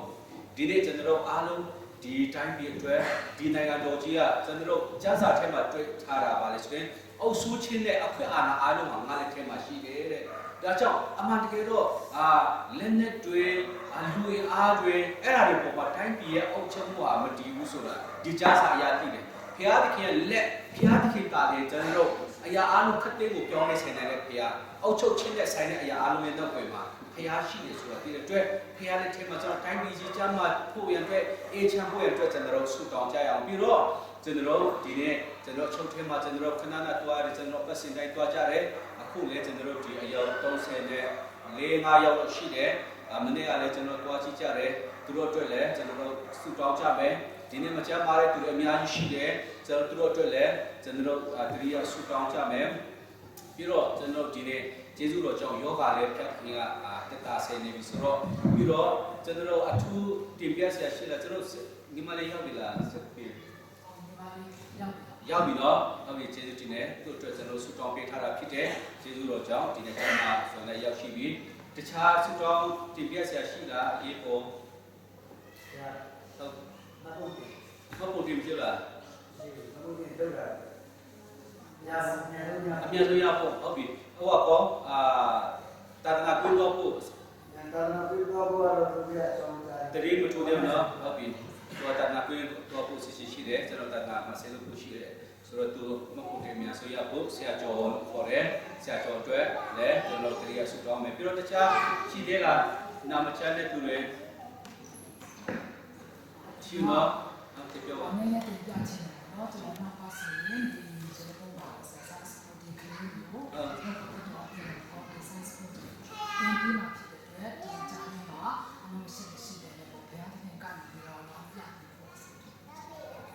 ပြီးတော့ရှိတယ်ကျွန်တော်ပြောတယ်ကျွန်တော်တို့ကလည်းဒီမှာဘုရားသခင်ကိုရှိဖို့တဲ့ဒီကွာဒီအလိုလိုတဲ့နေရာမှာပေါ့ဘုရားသခင်ကိုရှိဖို့ဒီကျွန်တော်လူလေးလည်းကျွန်တော်ခေါ်ထားဖြစ်တဲ့အတွက်အာရုံကိုနှစ်တန်းကိုတက်ပေါ်ဖြစ်တဲ့အတွက်ကျွန်တော်ပြီးနိုင်တဲ့ဒီတော့ပြည်ပညာပညာကိုဘုရားသခင်ကနေပြီးတော့ဘုံတော်ကိုဆက်ဆက်ဆက်ဘာလို့ဆက်နေဒီတက်ခဲ့ရလဲဒီနေ့အားလုံးကြားပြီးတဲ့အတိုင်းပဲကျွန်တော် like မှာဒီဟာ Sunday School နော် like အဲ့မှာတော့ Sunday School တင်တော့မှာဆိုတော့ကျေးဇူးတင်တယ်အဲ့ဒီကလေးအတွက်ကျွန်တော်လည်းဆွေးနေတာပဲလို့လောက်ရမယ်ပေါ့နော်အခုတော့ကျေးဇူးတော်ပဲပြီးတော့ percentage တွေကတော့အခြေအနေကြည့်ပြီးတော့အဲ့ဒီမှာတွားနိုင်မဲ့ဆရာတွေဖြတ်ပြီးပူဆောင်ပါပါဆိုတော့အဲ့ဒီအတွက်လည်းကျွန်တော်ဆုတောင်းပေးမယ်ဆိုတော့တခြားမရှိတော့ဘူးဆိုရင်ဆရာဆွေကြီးလည်းရောက်နေတဲ့အတွက်ကျေးဇူးတင်တယ်ခုနကကိုဆိုင်ရောက်တလားလို့ပြန်ပြီးပေါ်လာလို့ဒီနော်တစ်ချက်ပြေးဝင်လာတယ်ဒီနေ့ပြန်ထွက်သွားတယ်ဒီနေ့ဆိုတော့ဘာဖြစ်ကျေးဇူးတင်တယ်ကျွန်တော်ကျော်စောဦးလည်းသူအမြန်ဆုံးကြမှာပွဲအတွက်ကျော်စောအတွက်ဆုတောင်းပေးမယ်ဆရာမငုတဲ့မေကြမှာပြီလားကြပြီနော်ကျေးဇူးချင်မကြမယ်ဒါဆိုရင်ကျွန်တော်အားလုံးအတူတူမတည့်ရပြီးတော့ကျွန်တော်အတူတူဖျက်ကြည့်မှာတာလွှတ်ပြီးတော့ကျေးဇူးချီးမွမ်းကြနော်အားလုံးဆုတောင်းကြပါစို့ဟာလေလုယာဟာလေလုယာအသက်ရှင်တော်ဖခင် ကိုရောရဲ့ကျေးဇူးတော်ကြောင့်ယနေ့ဒီနေ့တရက်ကိုပြန်လဲပြီးတော့အသက်ရှင်ခွင့်ရတဲ့အတွက်ကိုရောနာမတော်ချီးမွမ်းတယ်ဘုရားရဲ့ကျေးဇူးတော်တက်ကြောင့်ဖြစ်တယ်ဒါကြောင့်ကိုရောရှင်ဖျားဒီနေ့ကိုရောရှင်ဖျားကျွန်တော်အသက်ရှင်ခြင်းဒီကိုရောအတွက်ပြန်လဲပြီးတော့အသုံးပြုတတ်ဖို့အချိန်တိုင်းကိုကျွန်တော်ရွေးနှောက်တတ်ဖို့ကိုရောမဆာတော်မူပါကိုရောရှင်ဖျားကျွန်တော်အချိန်တိုင်းကိုကျွန်တော်ဖြုံးတိမိသောအရာများအတွက်ကိုရောခွင့်လို့ပါကိုရောအတွက်ကျွန်တော်အချိန်တိုင်းကိုအသုံးပြုတယ်လေကောင်းကင်ဘာနာ၌ကျွန်တော်အချိန်တိုင်းကိုယင်းနေမြို့နံတက်ဖို့ရလို့ငါကျွန်တော်အချိန်တိုင်းရွေးကောက်တတ်တော်သားသမီးဖြစ်နိုင်ဖို့လို့ကိုရောကောင်းချီးပေးပါယနေ့ဒီကိုရောကျေးဇူးတော်တက်ကြောင်းအသင်းသူတင်သားများအားလုံးအိုးတေဆုံးနိုင်တော်သူများဖြစ်တယ်ဖျားနာနိုင်တော်သူများဖြစ်တယ်ဒါပေမဲ့ကိုရောကျေးဇူးတော်ကြောင့်ယနေ့ထိအသက်ရှင်ခွင့်ပေးတယ်အိုးနာရေးတဲ့ဘာမှမရှိဘဲနဲ့ယနေ့ထိကိုရောပို့ဆောင်တဲ့အတွက်ကိုရောကျေးဇူးတော်ချီးမွမ်းတယ်ကိုရရှင်ဖျားအသေးတန်ဖျားနာတော့လူနာများမရှိတဲ့အတွက်လည်းကိုရနာမတော်ချီးမွမ်းတယ်ကိုရရှင်ဖျားဤသူဆိုဒီကိုရကျွန်တော်မျိုးမကာကွယ်နိုင်ပါသူတို့ကိုမဆောင်ရှောက်နိုင်ပါကိုရရှင်ဖျားလက်တော်တာလင်ကျွန်တော်ရဲ့လုံခြုံရာကိုရရှင်ဖျားတာလင်ကျွန်တော်အားလုံးရဲ့အကွယ်ကားဖြစ်တယ်ကိုရတာလင်ကျွန်တော်ရဲ့ရဲတိုက်ဖြစ်တယ်ကိုရတာလင်ကျွန်တော်ရဲ့ခိုးလုံရာဖြစ်တဲ့အတွက်ယနေ့ကိုရရှင်ဖျားဒီအတင်းသူတင်သားအားလုံးအချင်းဆုံးမအငယ်ဆုံးတိုင်အောင်တကိုးကြီးသောလက်လုံခြုံသောလက်တော်တို့ပြန်လေပြီးတော့ယနေ့ကျွန်တော်မျိုးဆက်ကအနှံတယ်ကိုရရှင်ဖျားသူတို့ရဲ့စာဝတ်နေရဲ့အတွက်အသက်မွေးလို့သောအစာကိုလုံလောက်စွာသူတို့ကိုနေစဉ်ပေးသနာတော်မူပါကိုရရှင်ဖျားသူတို့ရဲ့ဂျမ်းမာခြင်းဒီကိုရိုတာလင်ဖြစ်တဲ့အတွက်အိုကိုရရှင်ဖျားရဲ့ဂျမ်းမာခြင်းလက်တကိုးဒီသူတို့အားလုံးပေါ်မှာပြန်လဲဆန့်တန်းတော်မူပါအိုကိုရရှင်ဖျားဒီသူတို့ရဲ့သားသမီးများအတွက်ပညာရေးဖြစ်တဲ့အတွက်ကိုရိုရဲ့လက်ထဲ၌သူတို့ရဲ့သားသမီးအားလုံးပညာရေးကိုဆက်ကတဲ့အနံပါတယ်ကိုရိုရှင်ဖျားသူတို့ကိုရိုနဲ့မိသားရဖွဲ့တဲ့ချိန်တမကအိမ်၌အိတို့ချိန်၌တော်ကောင်းစားတော့ချိန်၌တော်ကောင်းတွားတော့ချိန်၌တော်ကောင်းမိသားရဖွဲ့လေဝိညာဉ်ရနဲ့ကိုရိုရဲ့ချက်ဖို့လုံဟာကိုရိုရှင်ဖျားတည်တင်သူတင်သားမျိုးကိုရိုကောင်းကြည့်ပေးပါဝိညာဉ်အစာကိုလုံလောက်ဆိုကျွေးမွေးတော်မူပါဝိညာဉ်အစာကိုမွေးလို့ဖို့အသက်မွေးလို့တော့စာနေ့တိုင်းအိုခရစ်ယာန်ပြတီတင်းသူတင်တာအလုံးကိုကိုကျွေးမွေးတော်မူပါယနေ့ခရစ်ယာန်ဖျားယနေ့ကိုရဲ့တားမြတ်တင်ပြထားတဲ့အတိုင်းယနေ့ဆရာကျော်ရဲ့ passport တွေလည်းကိုထန်တော့စကအန်ဟန်နဲ့ကိုမဆာပါသူရဲ့အသက်တာကိုလည်းကိုလမ်းပြပါကိုအစေခံဖို့စကထားတဲ့အတွက်သူစကတဲ့နေ့တို့ကိုရှင်ဖျားသူဒီကိုရှင်ဖျားနိုင်ငံတော်အတွက်ပါဝင်နိုင်ဖို့လုံငါကိုမဆာတော်မူပါဤသားရဲ့အစွမ်းတတိမဟုတ်ပါကိုရှင်ဖျားအတောင်းပြုလင်ကြောက်ခဲတောင်းလင်ကိုရှင်ဖျားလူကိုပြောင်းလဲနိုင်ဖို့အတောင်းပြုနိုင်ပါဒါကြောင့်ကိုရှင်ဖျားဤသားကိုရှင်ဖျားအတောင်းပြုပါဒါနာကွေးမှာရောက်ရှိနိုင်ဖို့ကိုမဆာတော်မူပါကိုရှင်ဖျားဤမကဘဲနဲ့ယနေ့ကိုရှင်ဖျားရဲ့တာတင်ပြထားတဲ့အတိုင်းပဲဆရာကိုပီတီလကိုရှင်ဖျားလိုင်းကန်ထဲမှာကိုရောတူဒီဆန်နက်စကိုကလေတူငယ်များကိုရိုနိုင်ငံတော်သားအများဖြစ်နိုင်ဖို့ကိုရှင်ဖျားဝိငယ်ရဲ့နဲ့ကြည်တော်ဖို့နဲ့ကိုရိုနောက်ကပတော်တည်ရှိနိုင်ဖို့တွင်တင်ဖို့စကအနန္တအခါမှာကိုရှင်ဖျားတို့မှုတော်အတွက်စကချင်းကိုအတိမပြုလဲဤသားအဖြစ်ကိုရိုနိုင်ငံတော်ခြေပြစေဖို့အတုံးပြုပါဤသားအဖြစ်ကိုရှင်မကလေးမြောက်များစွာကိုရိုရဲ့ချစ်ချင်းမေတ္တာကိုခံစားနိုင်ဖို့ကိုရိုရဲ့နှွေးထွေးသောမေတ္တာကိုရရှိနိုင်ဖို့ဆရာခုပြအဖြစ်ကိုရှင်ဖျားကလေးတူငယ်မဲ့ပေါ်မှာကိုရိုစကားပြောတော်မူပါကိုရိုသူ့နောက်ကိုအတုံးပြုတော်မူပါကိုရှင်ဖျားသူမိသားစုအတွက်လည်းကိုရိုကောင်းချီးပေးတော်မူမှာသူတင်ပြထားတဲ့အတိုင်းကိုရှင်ဖျားသူရဲ့ညီမအတီးတဲ့ချမ်းမဆိုပြလည်းရောက်ရှိတဲ့အတွက်ဂျေဇုတော်ချီးမွမ်းကြပါကိုရှင်ဖျားဒီကျွန်တော်နိုင်ငံတော်ကြီးဒီလည်းမကြခင်အိုကိုရှင်ဖျားအချမ်းသာရလေအိုကိုရှင်ဖျားဝါပြောလေဝါမြောက်စွာနဲ့လုံခြုံစွာနဲ့ပြန်လဲပြီးတော့ကျွန်တော်နေထိုင်စားတော့နိုင်ဖို့လုံးဟာဒီနိုင်ငံတော်နဲ့သက်ဆိုင်သောအောက်ထုတ်ခြင်းရာနေများအလုံးစုံကိုကိုရှင်ဖျားကောင်းကြီးပေးလို့ကိုရှင်ဖျားတာလင်းပြောင်းလဲနိုင်သောအရှင်ကိုရှင်ဖျားတာလင်းဟောအရာခတ်တဲ့အထက်မှာရှိကြောင်းမင်းတကာရဲ့မင်းဖြစ်ကြောင်းဘင်းတကာဘင်းဖြစ်ကြောင်းကိုကျွန်တော်နိုင်ငံပေါ်မှာတက်တည်ပြလဲလက်တော်ဆန့်ထားလဲကိုရှင်ဖျားကျွန်တော်နိုင်ငံတော်ကောင်းကြီးပေးသနာတော်မူပါကိုရှင်ဖျားယနေ့အချောက်ထဲမှာမြောက်များစွာသောသူများโอ้ကိုရရှင်ပြသူတို့အတွက်တရိယာဆုထောင်းပါတယ်โอ้ကိုရှင်မြထူနေရသည်သူတို့အတွက်ဘုရားသခင်နဲ့နေကတော့နေဖြစ်နေဖို့မဆာပါထူနေရသည်ကိုရရှင်ပြောတိကြွားလက်ကေတင်ချင်းရရှိသောနေရာဖြစ်နေဖို့မဆာပါကိုရသူတို့နဲ့နေသောနေရာဖြစ်နေဖို့ကိုရရှင်ပြအချောက်ကိုကောင်းကြည့်ပေးတော်မူပါကိုရရှင်မြသူတို့ဆောင်ရှောက်နေတဲ့သူအထက်လူကြီးမြတ်အားလုံးရဲ့အထဲမှာကိုရကောင်းကြည့်ပေးလေကိုရရှင်ပြဒီအချောက်အဖြစ်ကိုရဘုံတော်ထင်ရှားစေဖို့အလုံးကဩသူတို့ကြုံတွေ့နေသောအရာအဖြစ်ကိုရကိုဘုံတော်ကိုထင်ရှားစေဖို့အလို့ငါဖြစ်နိုင်ပါမည်ကြောင်းဤကလေးများအတွက်လည်းကိုရရှင်မြတ်ဆုတောင်းပါတယ်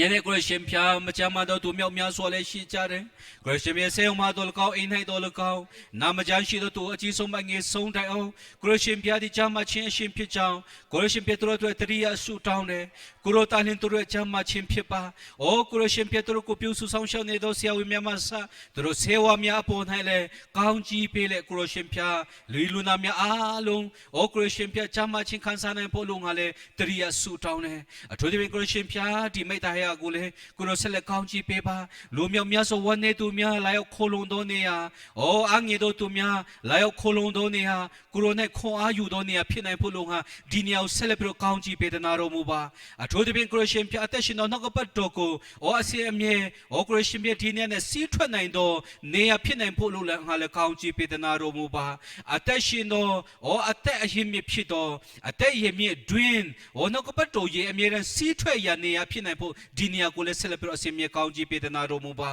အိုကိုရောခြေဆုတင်တယ်အိုချန်စီနေတဲ့တော့အချိန်တိုင်းကိုလည်းကိုရလက်တော်သက်ဆက်ကအနှံတယ်ကိုရောဘုန်းတော်ထင်ရှားစေဖို့ဖြစ်နိုင်ပါမိကြောင်းယေရှုနာမအားဖြင့်ဆုတောင်းကြပါမယ်ဆိုတော်ဖေဟာ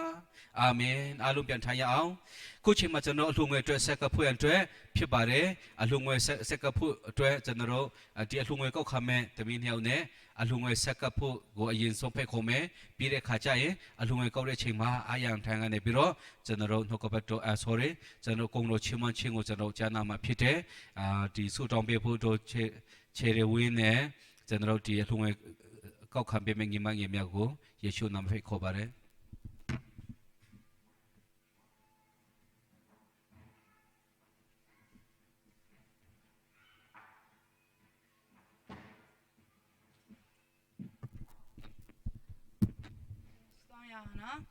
ဟိုဖားဖျားရခင်ကိုကျူးတင်ပါလေကိုဖျားခြင်းအောင်ကြောင့်ဒီမှာလဲကောင်းမစတဲ့ပတ်တမန်တော်စာပြီးမှာကိုပြီးတော့ကောင်းကြီးမင်္ဂလာအများကြီးထဲမှာနေငယ်တော့အနေအောင်ပြန်လာပါတယ်ဖားဖျားခင်တို့ဒီလူငယ်တယောက်စတိုင်းတော့တယောက်စတိုင်းမှာလဲကိုကောင်းကြီးမင်္ဂလာပေးတာပါအစားတရားဆက်ညမကတော့ကောင်းကြီးမင်္ဂလာပေးနာပါဒီလူငယ်အဖြစ်တော်ကောင်းကိုနိုင်ငံတော်အတွက်ပြန်လဲမှာဒရမကအခြေပြန်လာနေအောင်အသုံးပြုနိုင်တော့ခွန်ပေးနေအောင်ပါဖျားခင်ဆက်စတောင်းပါတယ်ဖားဖျားခင်ကိုမှမတဲ့ကပေါင်းတော့တယောက်စတိုင်းမှာဖားဖျားလူငယ်အဖြစ်မကဖားကတိတိကနေပါဝင်တော့တယောက်စတိုင်းမှာလဲကောင်းကြီးမင်္ဂလာပေးနေအောင်ပါဖားဖျားခင်ဆက်လဲပြီးမှဒီမှုအရာအလုံးကနေမှာကိုနိုင်ငံတို့ခြေပြန်စီဖို့အတွက်ဖြစ်တော့ခွန်ကိုပေးနေအောင်ပါကိုကျူးတဲ့နေ့ဒီနေ့မှာလဲဒါရောစတိုင်းမှာလဲဖျားခင်ကိုရောစတိုင်းမှာတို့ပေါင်းလာတဲ့အရာခုစတိုင်းမှာကိုကောင်းကြီးမင်္ဂလာပေးနေအောင်ပါဖားဖျားခင်ဒီမှာလိုအပ်တဲ့အရာများဟိုဆက်ဟိုဆောင်ချင်အဖားဖျားခင်ဒီမကပတ်စတိုင်းမှာကိုတဲ့ပြန်လဲပေးစားနေတော့သူကိုတဲ့ပြန်လိုက်မှစွန့်ချတော့သူကိုတဲ့ပြန်လဲပေးကန်တော့သူများဖြစ်တော့ခွန်တို့ကောင်းကြီးမင်္ဂလာပေးနေအောင်ကြောင်းလဲကိုဆက်ကပ်ပါတယ်ကိုနာမတော်ပြန်လဲချီးမလဲယေရှုတော်နာမနဲ့စတောင်းဆက်ကပ်ပါတယ်ဖားဖျားသခင်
She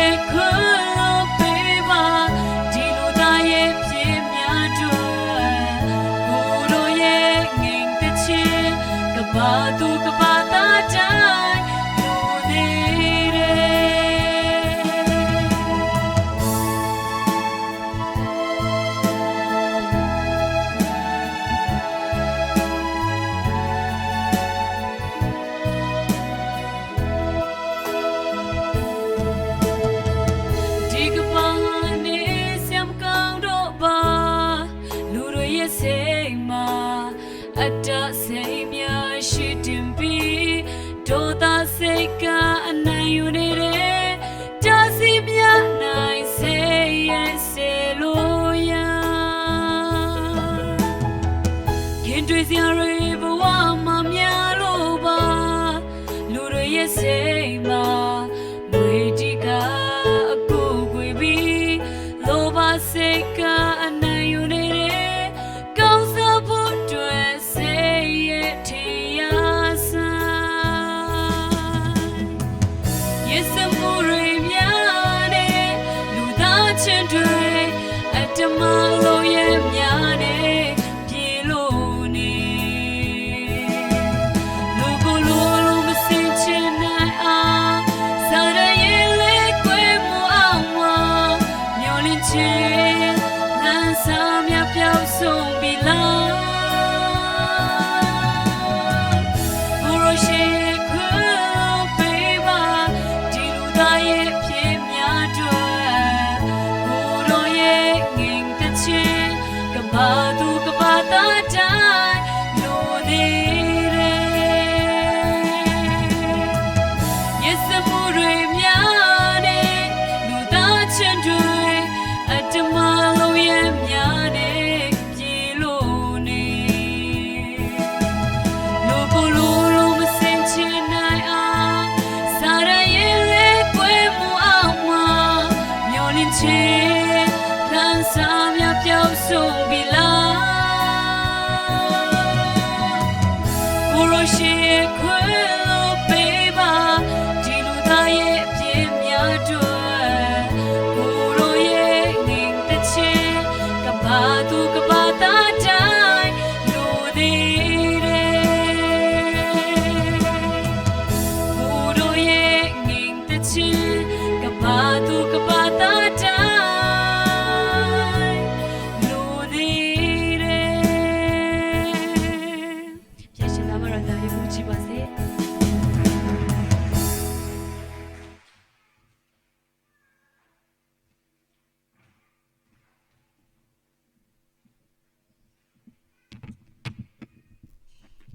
တကယ်ပဲတချင်းတိုင်းပဲဒီကျွန်တော်ကဘာမေကြီးကနေဆရာလုံးဝမကောင်းပါဘူးကျွန်တော်ဒီတည်င်းတွေကြည့်ရင်အထူးသဖြင့်ညအိတ်ခါနီးဆိုတော့ Facebook မကြည့်တာကောင်းတယ်တည်င်းမကြည့်တာကောင်းတယ်ဘာလို့မကောင်းတာတွေပဲဆိုအိမ်မထဲမှာအဲ့ဒါဘာသွားလိုက်ရင်အဲ့ဒါကျွန်တော်လိုစိတ်နှလုံးနုနေတဲ့သူတွေလိုဖြစ်မယ်ဆိုရင်ပေါ့နော်အိမ်မထဲမှာတခါတည်းဘာသွားနိုင်လဲပြောချင်တာကအိတ်ခါနီးကျမကောင်းတဲ့အရာလည်းမတွေးနဲ့အဲ့ဒါပျော်တာအိတ်ပလိုက်ဘာလို့ဆိုတော့ကိုမဟုတ်တာတွေကြီးတဲ့ခါကျရင်အဲ့ဒီမကောင်းတဲ့တည်ဟောသေးတာတွေဟောဖြစ်တာကဘာမေကြီးဒါဖြစ်ပြန်ဒီဖြစ်ပြန်ဆိုရင်တော့အဲ့ဒီစူးရင်စိတ်ကပဲကျွန်တော်တို့ကိုအမြဲတမ်းချင်းချောက်တာဖြစ်တယ်ပြီးတော့ကဘာမေကြီးဟာပြန်ပြီးတော့ကောင်းမယ်ပျော်စရာတအားကောင်းမယ်ဆိုတော့ကျမ်းစာထဲမှာမရှိဘူးတဖြည်းဖြည်းဆုပ်ယုပ်မယ်ဆိုတာပဲရှိတယ်ဆိုတော့ဒီအချိန်မှာကျွန်တော်ဘယ်လိုအကောင်းဆုံးအသက်ရှင်မလဲဆိုတာအင်မတန်မှအရေးကြီးတာဖြစ်တယ်ကျွန်တော်ကျမ်းပိုက်တစ်ပိုက်ဖတ်ပြီးတဲ့ခါကျရင်ကျွန်တော်တို့ဒီအဖွဲ့တစ်ချင်းကျွန်တော်နားထောင်မှာဖြစ်တယ်မင်းဝါနဲ့အဖွဲ့ထားနေပြီးတော့ကျွန်တော်အဖွဲ့တစ်ချင်းနားထောင်ကြမှာဖြစ်တယ်ဆိုတော့ဒီနေ့ကျွန်တော်ရွေးချယ်ထားတဲ့ကျမ်းချက်ကဘာလဲဆိုရင်အဖက်ဩရစာခန်းကြီးကအပိုက်ငယ်31နဲ့32ကိုကျွန်တော်ဖတ်မှာဖြစ်တယ်ဒီကျမ်းစာကျွန်တော်ဖတ်တဲ့ခါကျရင်ဒီကလူပြိုအပြိုလေးတွေကရင်ခုန်မှလည်းနည်းနည်းစိုးရင်ရတယ်ဒီကျမ်းစာဖတ်တဲ့ခါကျရင်သူတို့အလှည့်လေးတစ်ခါမှမရောက်ဘူးဆိုတော့မဟုတ်လားဒီမှာဘာကျမ်းစာလဲဆိုတာကြည်တာနဲ့အလုံးသိမှာပါဆိုတော့ဒီကျမ်းချက်ကအမှန်တကယ်အဓိပ္ပာယ်ကဘာလဲဆိုတာကျွန်တော်နားလည်ဖို့လိုတယ်အခုသူတို့တချင်းဆိုတဲ့ခါကျရင်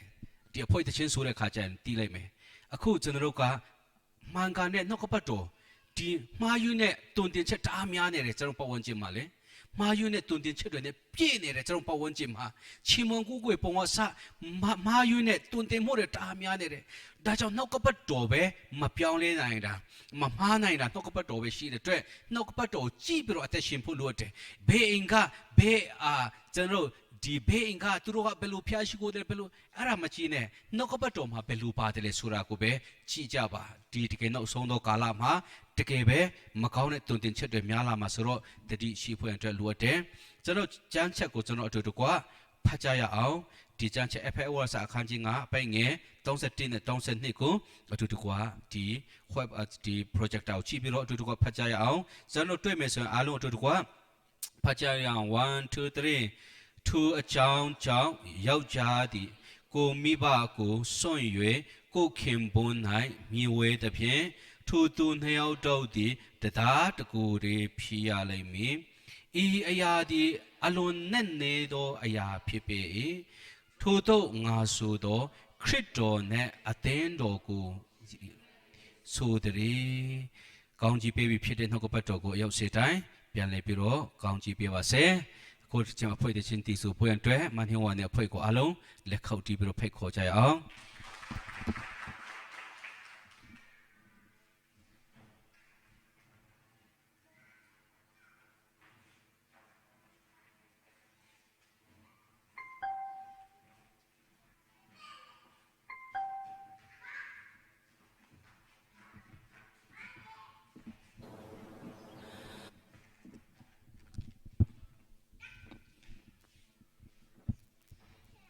နမိတ်ဆွေတဲ့ချင်းလေးအဖြစ်ဖျားရဲ့ကုံတော်ချီးမွမ်းချင်ပါတယ်ဒီချင်းရတော့ဗောနော်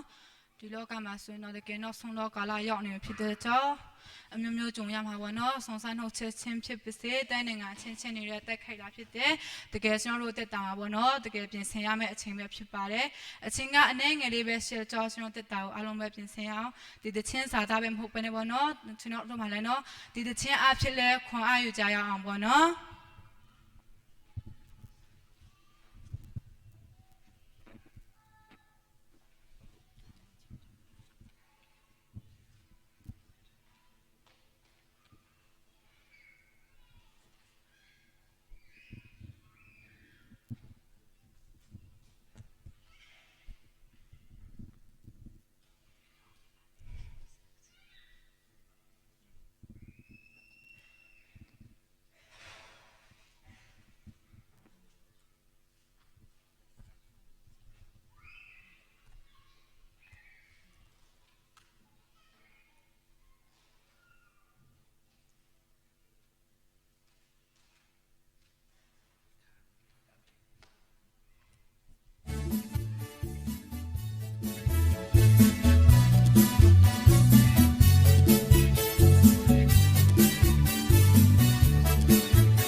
ကြည့်ပေးပါစေ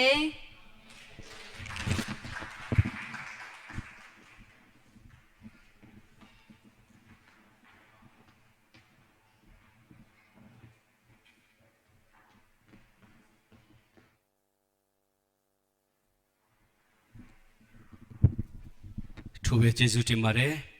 တကယ်ပဲဒီနှုတ်ကပတ်တော်အတိုင်းပါပဲတရားဟောချက်နဲ့တကယ်တူတယ်တရားဟောတလို့ပါပဲတကယ်ပဲမထင်မှတ်တဲ့အချိန်မှာလာမယ်ဆိုတော့လုံးဝကိုကိုကမလာဘူးလို့ထင်တဲ့အချိန်မှာလာမှာဖြစ်တယ်ဥမာလိုင်းခိုင်းဖွဲ့တယ်ဆိုရင်တော့လူကြီးလုံးဝမလာဘူးလို့ထင်တဲ့အချိန်မှာ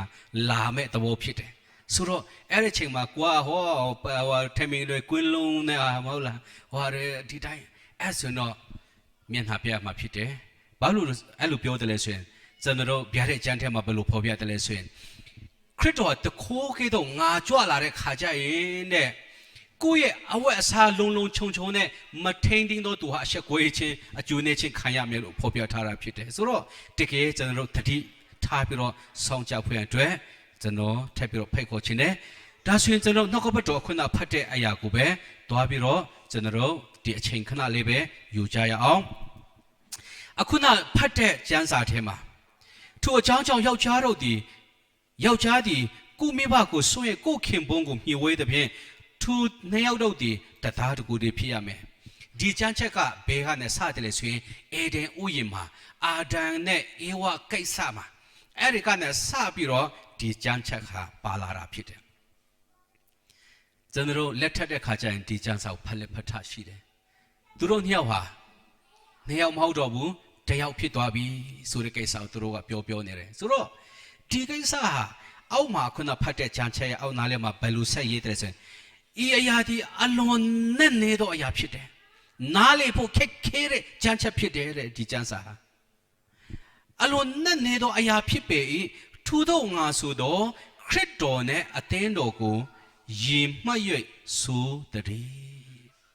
ဒါဆိုဘာကိုနဲ့နေတယ်လို့ခေါ်တယ်လေဆိုတဲ့ဥစ္စာဖြစ်တယ်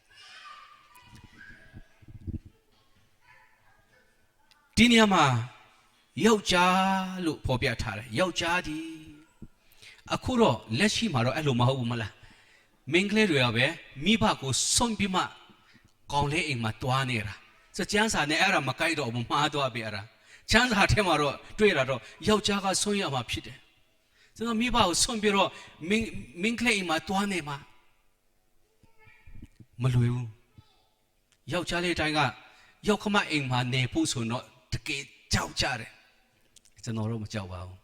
ဘာလို့ကျွန်တော်တို့ယောက်ခမဒီမှာမရှိလို့ပေါ့နော်ဟုတ်တယ်မလားကိုဆွေကြီးကြောက်တယ်နော်ယောက်ခမအိမ်မှာတွားနေရတာယောက်ျားတာမဲယောက်ခမမျက်နှာကြည့်ပြီးမှနေရတာဆိုတော့ဒီချမ်းစာတွေအဲ့ဒီပုံစံနဲ့တွားနေရမှာယောက်ျားကအမှန်တကယ်ဆိုယောက်ျားအိမ်မှာလာနေကြတာယောက်ျားကပဲပြန်လေပြီးတော့မိဘတွေကိုပြုစုရတဲ့သူလိုပဲအဲ့ဒီမင်းကလေးမှာကိုမယားမှာပါလာတဲ့ညီမတွေရှိလဲသူတို့ဘာတခါတည်းကြည်ရတယ်သူတို့ဘာပေါင်းပြီးတော့ကြည်ရတယ်သူတို့အမေတွေပါတယ်သူတို့ဘာတခါတည်းကြည်ဖို့တာဝန်ကရှိလာတယ်လက်ပွဲတွေလည်းပါလာတတ်တယ်ဆိုတော့အဲ့ဒါကဒီလောကထုံးစံအရာပေါ့နော်ဆိုတော့ကျမ်းစာမှာတော့အဲ့လိုမဟုတ်ဘူးယောက်ျားကပဲမိဘကိုစွန့်ပြီးမှဒီဘက်အမျိုးသမီးအဖွဲမှာအမျိုးသမီးရဲ့ယောက်ခမနဲ့တွားနေရမှာအဲ့ဒါတကယ်နဲ့နေတဲ့အရာလို့ဖော်ပြထားတယ်ဒီနေရာမှာအမျိုးသမီးကအမှန်တကယ်တော့ယောက်ခမအမျိုးသမီးမှာအဖေရှိတယ်လို့ဆိုလိုချင်တာမဟုတ်ပဲနဲ့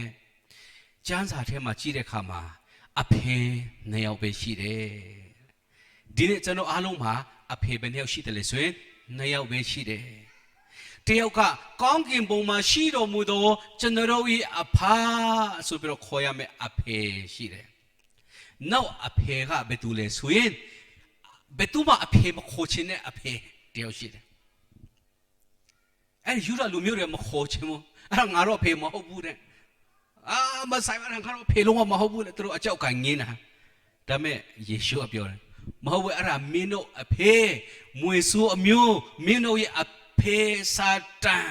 ဆိုပြီးတော့သူတို့ကိုပြောတာမခံနိုင်ဟောအဖွဲ့တယ်မဟုတ်ဘူးငါတို့အဖေကယေဟောဝါဖျားယာဝေဖျား ထောက်ရဖျားငါတော့အဖေမဟုတ်ဘူးအဲ့ဒါတာမင်းတို့အဖေဆိုမင်းတို့အဖေစကားမင်းတို့နာခံမှာအခုကမင်းတို့ကစာတန်ရဲ့အမျိုးစာတန်ရဲ့မွေဆိုးအမျိုးဖြစ်တဲ့အတွက်မင်းတို့အဖေပုံစံတိုင်းပဲပြောတာရှာနာခွရှိတဲ့အမျိုးဆိုပြီးတော့ပြောခံရတဲ့ခါမှာဒီနေ့မိတ်ဆွေတင်တဲ့ကျွန်တော်ကိုလည်းမင်းအဖေကစာတန်နော်အဲ့လိုပြောရင်ဘယ်သူအကြိုက်မလဲမိတ်ဆက်လိုက်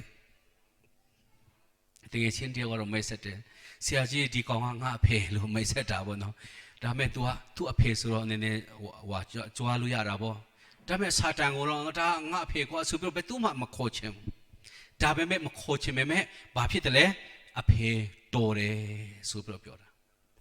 ယေရှုခက်မှာတော့ပေါ်တင်ကြီးပြောတာမင်းတို့အဖေကွာယောဟန်စီမှာနှစ်ချင်းခံဖို့လာတဲ့အဖွဲ့တွေကိုပြောတာငါတို့နှစ်ချင်းခံမယ်အေးကွယ်ကောင်းချီးမင်္ဂလာခံစားရပါလေမင်းတို့လာနှစ်ချင်းပေးအောင်လို့ယောဟန်ကလုံးဝမပြောဟဲ့ကောင်တွေမင်းတို့မွေအမျိုးတွေနှစ်ချင်းခံဖို့ဘာလာလောက်တာလဲပြန်ဆရာအချင်းပြောပါတယ်ရှင်မတေးမလာမတီးဘူးဆိုပြီးတော့မကြည့်နေအောင်နော်အဲ့ဒါခမရတော့နားလေဖို့လူစကားနဲ့ပြောတာမင်းတို့မရှက်ဘူးလားနှစ်ချင်းခံဖို့လာတာမင်းတို့မွေအမျိုးတွေနောင်တမရဘဲနဲ့နှစ်ချင်းခံဖို့လာရေးသေးတယ်ငါပြောတာစကားမင်းတို့နားပင်းသလားနောင်တရပါပြီးမှနှစ်ချင်းခံပါလို့ငါပြောတာနောင်တမရဘဲနဲ့လာတာမင်းတို့ဘာသဘောလဲဆိုပြီးတော့အဲ့ဒီမှာပြောတာဖြစ်တယ်မင်းတို့အဖေကနဲ့ဆိုအကြီးကျယ်ငင်းခုန်ပြီးတော့စကားပြောတာတခါတည်းကျန်းစာဖတ်တဲ့ခါကျရင်ကလေးတွေစကားငင်းတယ်လို့ခံစားရတယ်သူတို့ကမဟုတ်ဘူးငါတို့ဖေစာတာမဟုတ်တယ်မင်းအဖေကစာတာမဲယေရှုကိုယ်တိုင်နဲ့ငင်းလာတယ်ရှိတယ်ဒီနေရာမှာကဘာဦးချမ်းလင်းမှာဖယားကိုယ်တိုင်က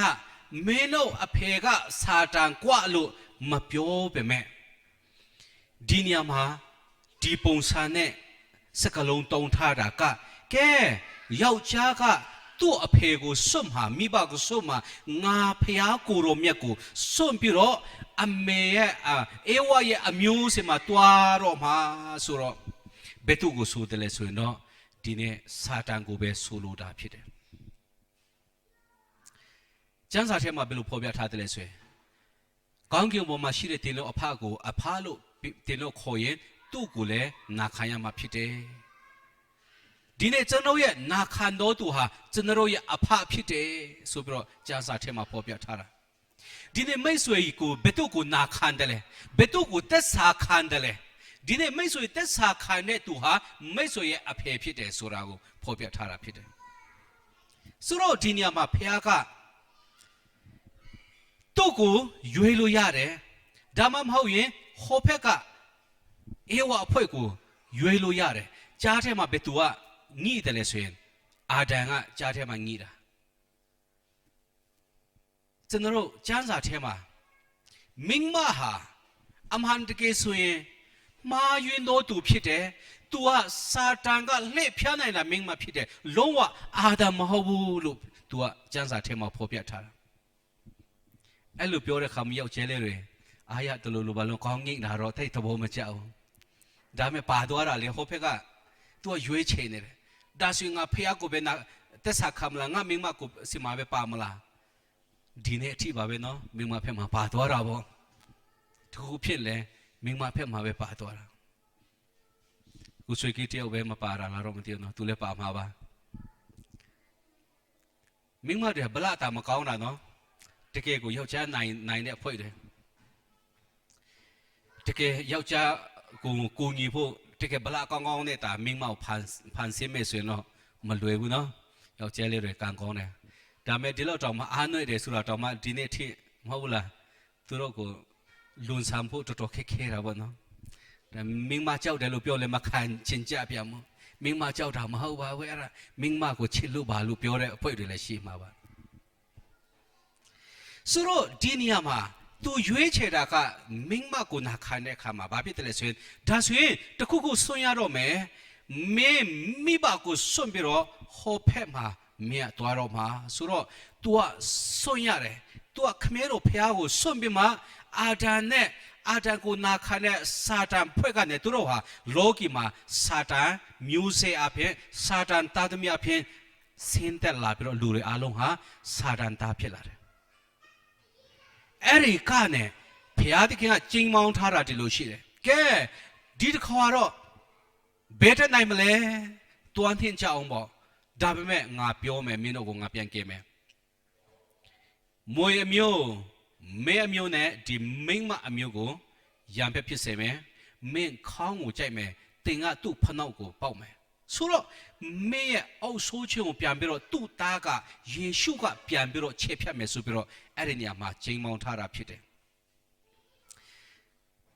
အဲ့ဒီခါမှာကျွန်တော်ဟာဘယ်သူတော်တယ်လဲဆိုတော့စာတန်ကိုအဖေတော်တော့ဒီကောင်းကင်နိုင်ငံနဲ့ဆိုင်တဲ့အဖကိုဆွတ်နေအေဒင်ဥယျာဉ်ကြီးကိုဆွတ်နေပင်ပန်းဆရာမလို့တဲ့ဒီအေဒင်ဥယျာဉ်ကြီးကိုဆွတ်ပြီးမှဒီချွေးပေါင်းနဲ့ကြာပြီးအလောလုံးမဲ့ကျင်ချင်းနဲ့ပြည့်နေတဲ့ဒီကဘာကြီးကိုအမွေခံဖို့လူတွေဟာမောင်းထောက်ခါရပြီးတော့အဲ့ဒီကနဲ့ဆွန့်ပစ်ခြင်းခံရတာဖြစ်တယ်ဆိုတော့ဒီနေရာမှာအလုံးစိတ်ထဲမှာတင်းထားဖို့စကလုံးတစ်လုံးကိုမှတ်သားစေခြင်းတဲ့အရာကပါလေဆိုရင်ကိုမိဘကိုစွန့်ရွေဆိုတဲ့စကလုံးကိုအလုံးကမှတ်သားစေခြင်းဖြစ်တယ်စွန့်ဆိုတာကကျွန်တော်အဲ့လိုပြောတယ်ကျွန်တော်ခက်တော့ပေါ်တဲ့တခြင်းကဘာဖြစ်လဲဆိုရင်စွန့်စားမယ်ကိုချီရဲ့ဆိုတဲ့ဥစ္စာပေါ့နော်ကျွန်တော်ခက်တော့အာရပါရဆိုတာအဲ့တော့စွန့်စားမယ်ကိုချီရဲ့လေလားအာရပါရကျွန်တော်လည်းဆိုတယ်ဒါပေမဲ့ရီစားတော့မရှိဘဲနဲ့ပေါ့နော်ဆိုတာပေါ့စွန့်ဖို့လည်းမရှိဘူးခေါ်ဖို့လို့လည်းမရှိဘူးအဲ့လိုကျွန်တော်အော်ရာကျွန်တော်လူပြိုဘောတော့ရီစားမရှိဘဲနဲ့အသေးကိုတချင်းဆူပြမမျက်ရည်ကြတဲ့အဖွဲတွေရှိတာလေအဲ့ဒါလည်းတကယ်အော်ဆရာတော့ကောင်းတယ်ခံစားချက်နဲ့ငိုတာပေါ့နော်ပြောချင်တာကဘာလဲဆိုစွန့်စားဆိုတဲ့စကားလုံးဟာဘာလဲဆိုတာကိုတယောက်တည်းစဉ်းစားပြီးမှတုံးတက်တယ်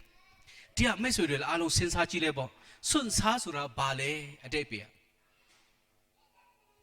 ကျွန်တော်ထဲမှာအတော်ဆုံးကကိုရွှေကိဖြစ်မှာမြန်မာစာတော်ဆုံးသူတို့ကတရားမြန်မာပေါက်တာဘာသာနဲ့ပြောင်းလဲတာတယောက်ဆိုတော့သူမြန်မာစာအရန်တော်တယ်စွန့်စားတယ်ဆိုတာအတိတ်ပြဘယ်လိုကောက်ရတယ်လဲကိုဆိုရင်ဘာမှမပူပါနဲ့ဆရာကဖာရီရှဲလူမေးတာမဟုတ်ဘူးဖာရီရှဲတွေထောင်ချုပ်စင်တာကျွန်တော်ယူတတာမေးတာပါနော်ထောင်ချုပ်စင်တာမှာစွန့်စားဆိုတာကအမျိုးမျိုးပြောမှာပါဒါမဲ့စွန့်စားဆိုတာကစွန့်ပြီးမှပဲစားလို့ရမှာတဆုံတူမစွန့်ဘဲနဲ့စားရဆိုမဖြစ်နိုင်ဘူးဥမာအပင်ဆိုင်မဲ့ဆိုတော့မျိုးစေ့ကိုအရင်စွန့်မှစပါးပင်တွေစားရမှာဖြစ်တယ်စီပွားရေးလုပ်မယ်ဆိုရင်တော့ပိတ်ဆန်ကိုအရင်စွန့်ရမှာအရင်ရှုံးခံပြီးမှအမျက်ကိုရမှာဖြစ်တယ်မရှုံးဘဲနဲ့မမျက်နိုင်ဘူးကဲအားလုံးလက်ဆိုကြည့်အောင်မရှုံးဘဲနဲ့မမျက်နိုင်ဘူးကျွန်တော်ကမရှုံးဘဲနဲ့မျက်ချင်တာကျွန်တော်ပြောင်းဖို့ပြင်ဆိုင်ပြီးမှမဟုတ်လားလင်မော်တီစားချင်တာဘေးရမလဲကျွန်တော်အရင်ဆုံးစွန့်ပြီးမှစားရမှာဖြစ်တယ်ဆိုတော့ဒီနေရာမှာသူတို့မှားတာကသူတို့စွန့်တဲ့အရာကတကယ့်ကိုတန်ဖိုးကြီးတဲ့ဖျားသခင်ကိုမိဘကိုစွန့်ပြီးမှကိုခင်ပွန်းနဲ့မြှဝဲပြီးမှတလုံးတဝတည်းစာတန်နဲ့တလုံးတဝတည်းလောကီနဲ့တလုံးတဝကြီးဖြစ်တယ်ဒီယောခန်းကြီးနှစ်မှာဘာတွေ့တယ်လဲဆိုရင်အပိုင်ငယ်15-16ကိုကြည့်မယ်ဆိုရင်ဒီလောကကို၎င်းလောကအရာကို၎င်းတမဲ့တော်သူတို့အထင်း၌ဘုရားသခင်လုံးဝမရှိဘူးတဲ့ဒီလောကအရာနဲ့လူတွေကိုဆွဲခေါ်တဲ့စာတန်ကဒီလောကအရာကိုဆွဲပြီးမှဒီလောကအရာကိုမစွန့်ချင်လောက်အောင်ဆွဲလိုက်တယ်အမှန်ပြောရမယ်ဆိုတော့အေဒင်ဥယျာဉ်နဲ့နိုင်ကြည့်မယ်ဆိုတော့ဒီနေရာကတာညစ်ပတ်လွန်းတဲ့အရာကိုမှတွားဆွဲလန်းတာမစွန့်ချင်တာဟောကတော့ကျွန်တော်ဆွေးလန်းဖို့ကတခါတော့ကျွန်တော်မေးခွန်းမေးတယ်လူတယောက်အရင်ပတ်ကလည်းကျွန်တော်ပြောတယ်မင်းတို့ဘယ်ချင်းဟာအပြုတ်ဆုံးလဲကျွန်တော်မေးတယ်ကျွန်တော်ဖြေစေချင်တာကအော်အပေါ်တော့ချင်းတဲ့ချင်းမှာအင်တာတော့ချင်းတဲ့အခါမှာအင်တာတော့ရကဘာပေါ်မှာအပြုတ်ဆုံးပေါ့ရှေ့မှာကျွန်တော်စကားလေးနဲ့ချပေးထားလိုက်တယ်အဲ့လိုပြောရမယ်နော်ဆိုပြီးတော့လေဒါမဲ့တကယ်မေးတဲ့အတင်တန်းမှာမေးတဲ့အခါမှာतू ကအဲ့လိုမဖြေဘဲနဲ့ကောင်းကင်နိုင်ငံကတွားတာအပြုတ်ဆုံးဖြစ်မှာပါဆရာတဲ့ तू ဟာကျွန်တော်လေဒေါသထွက်တယ်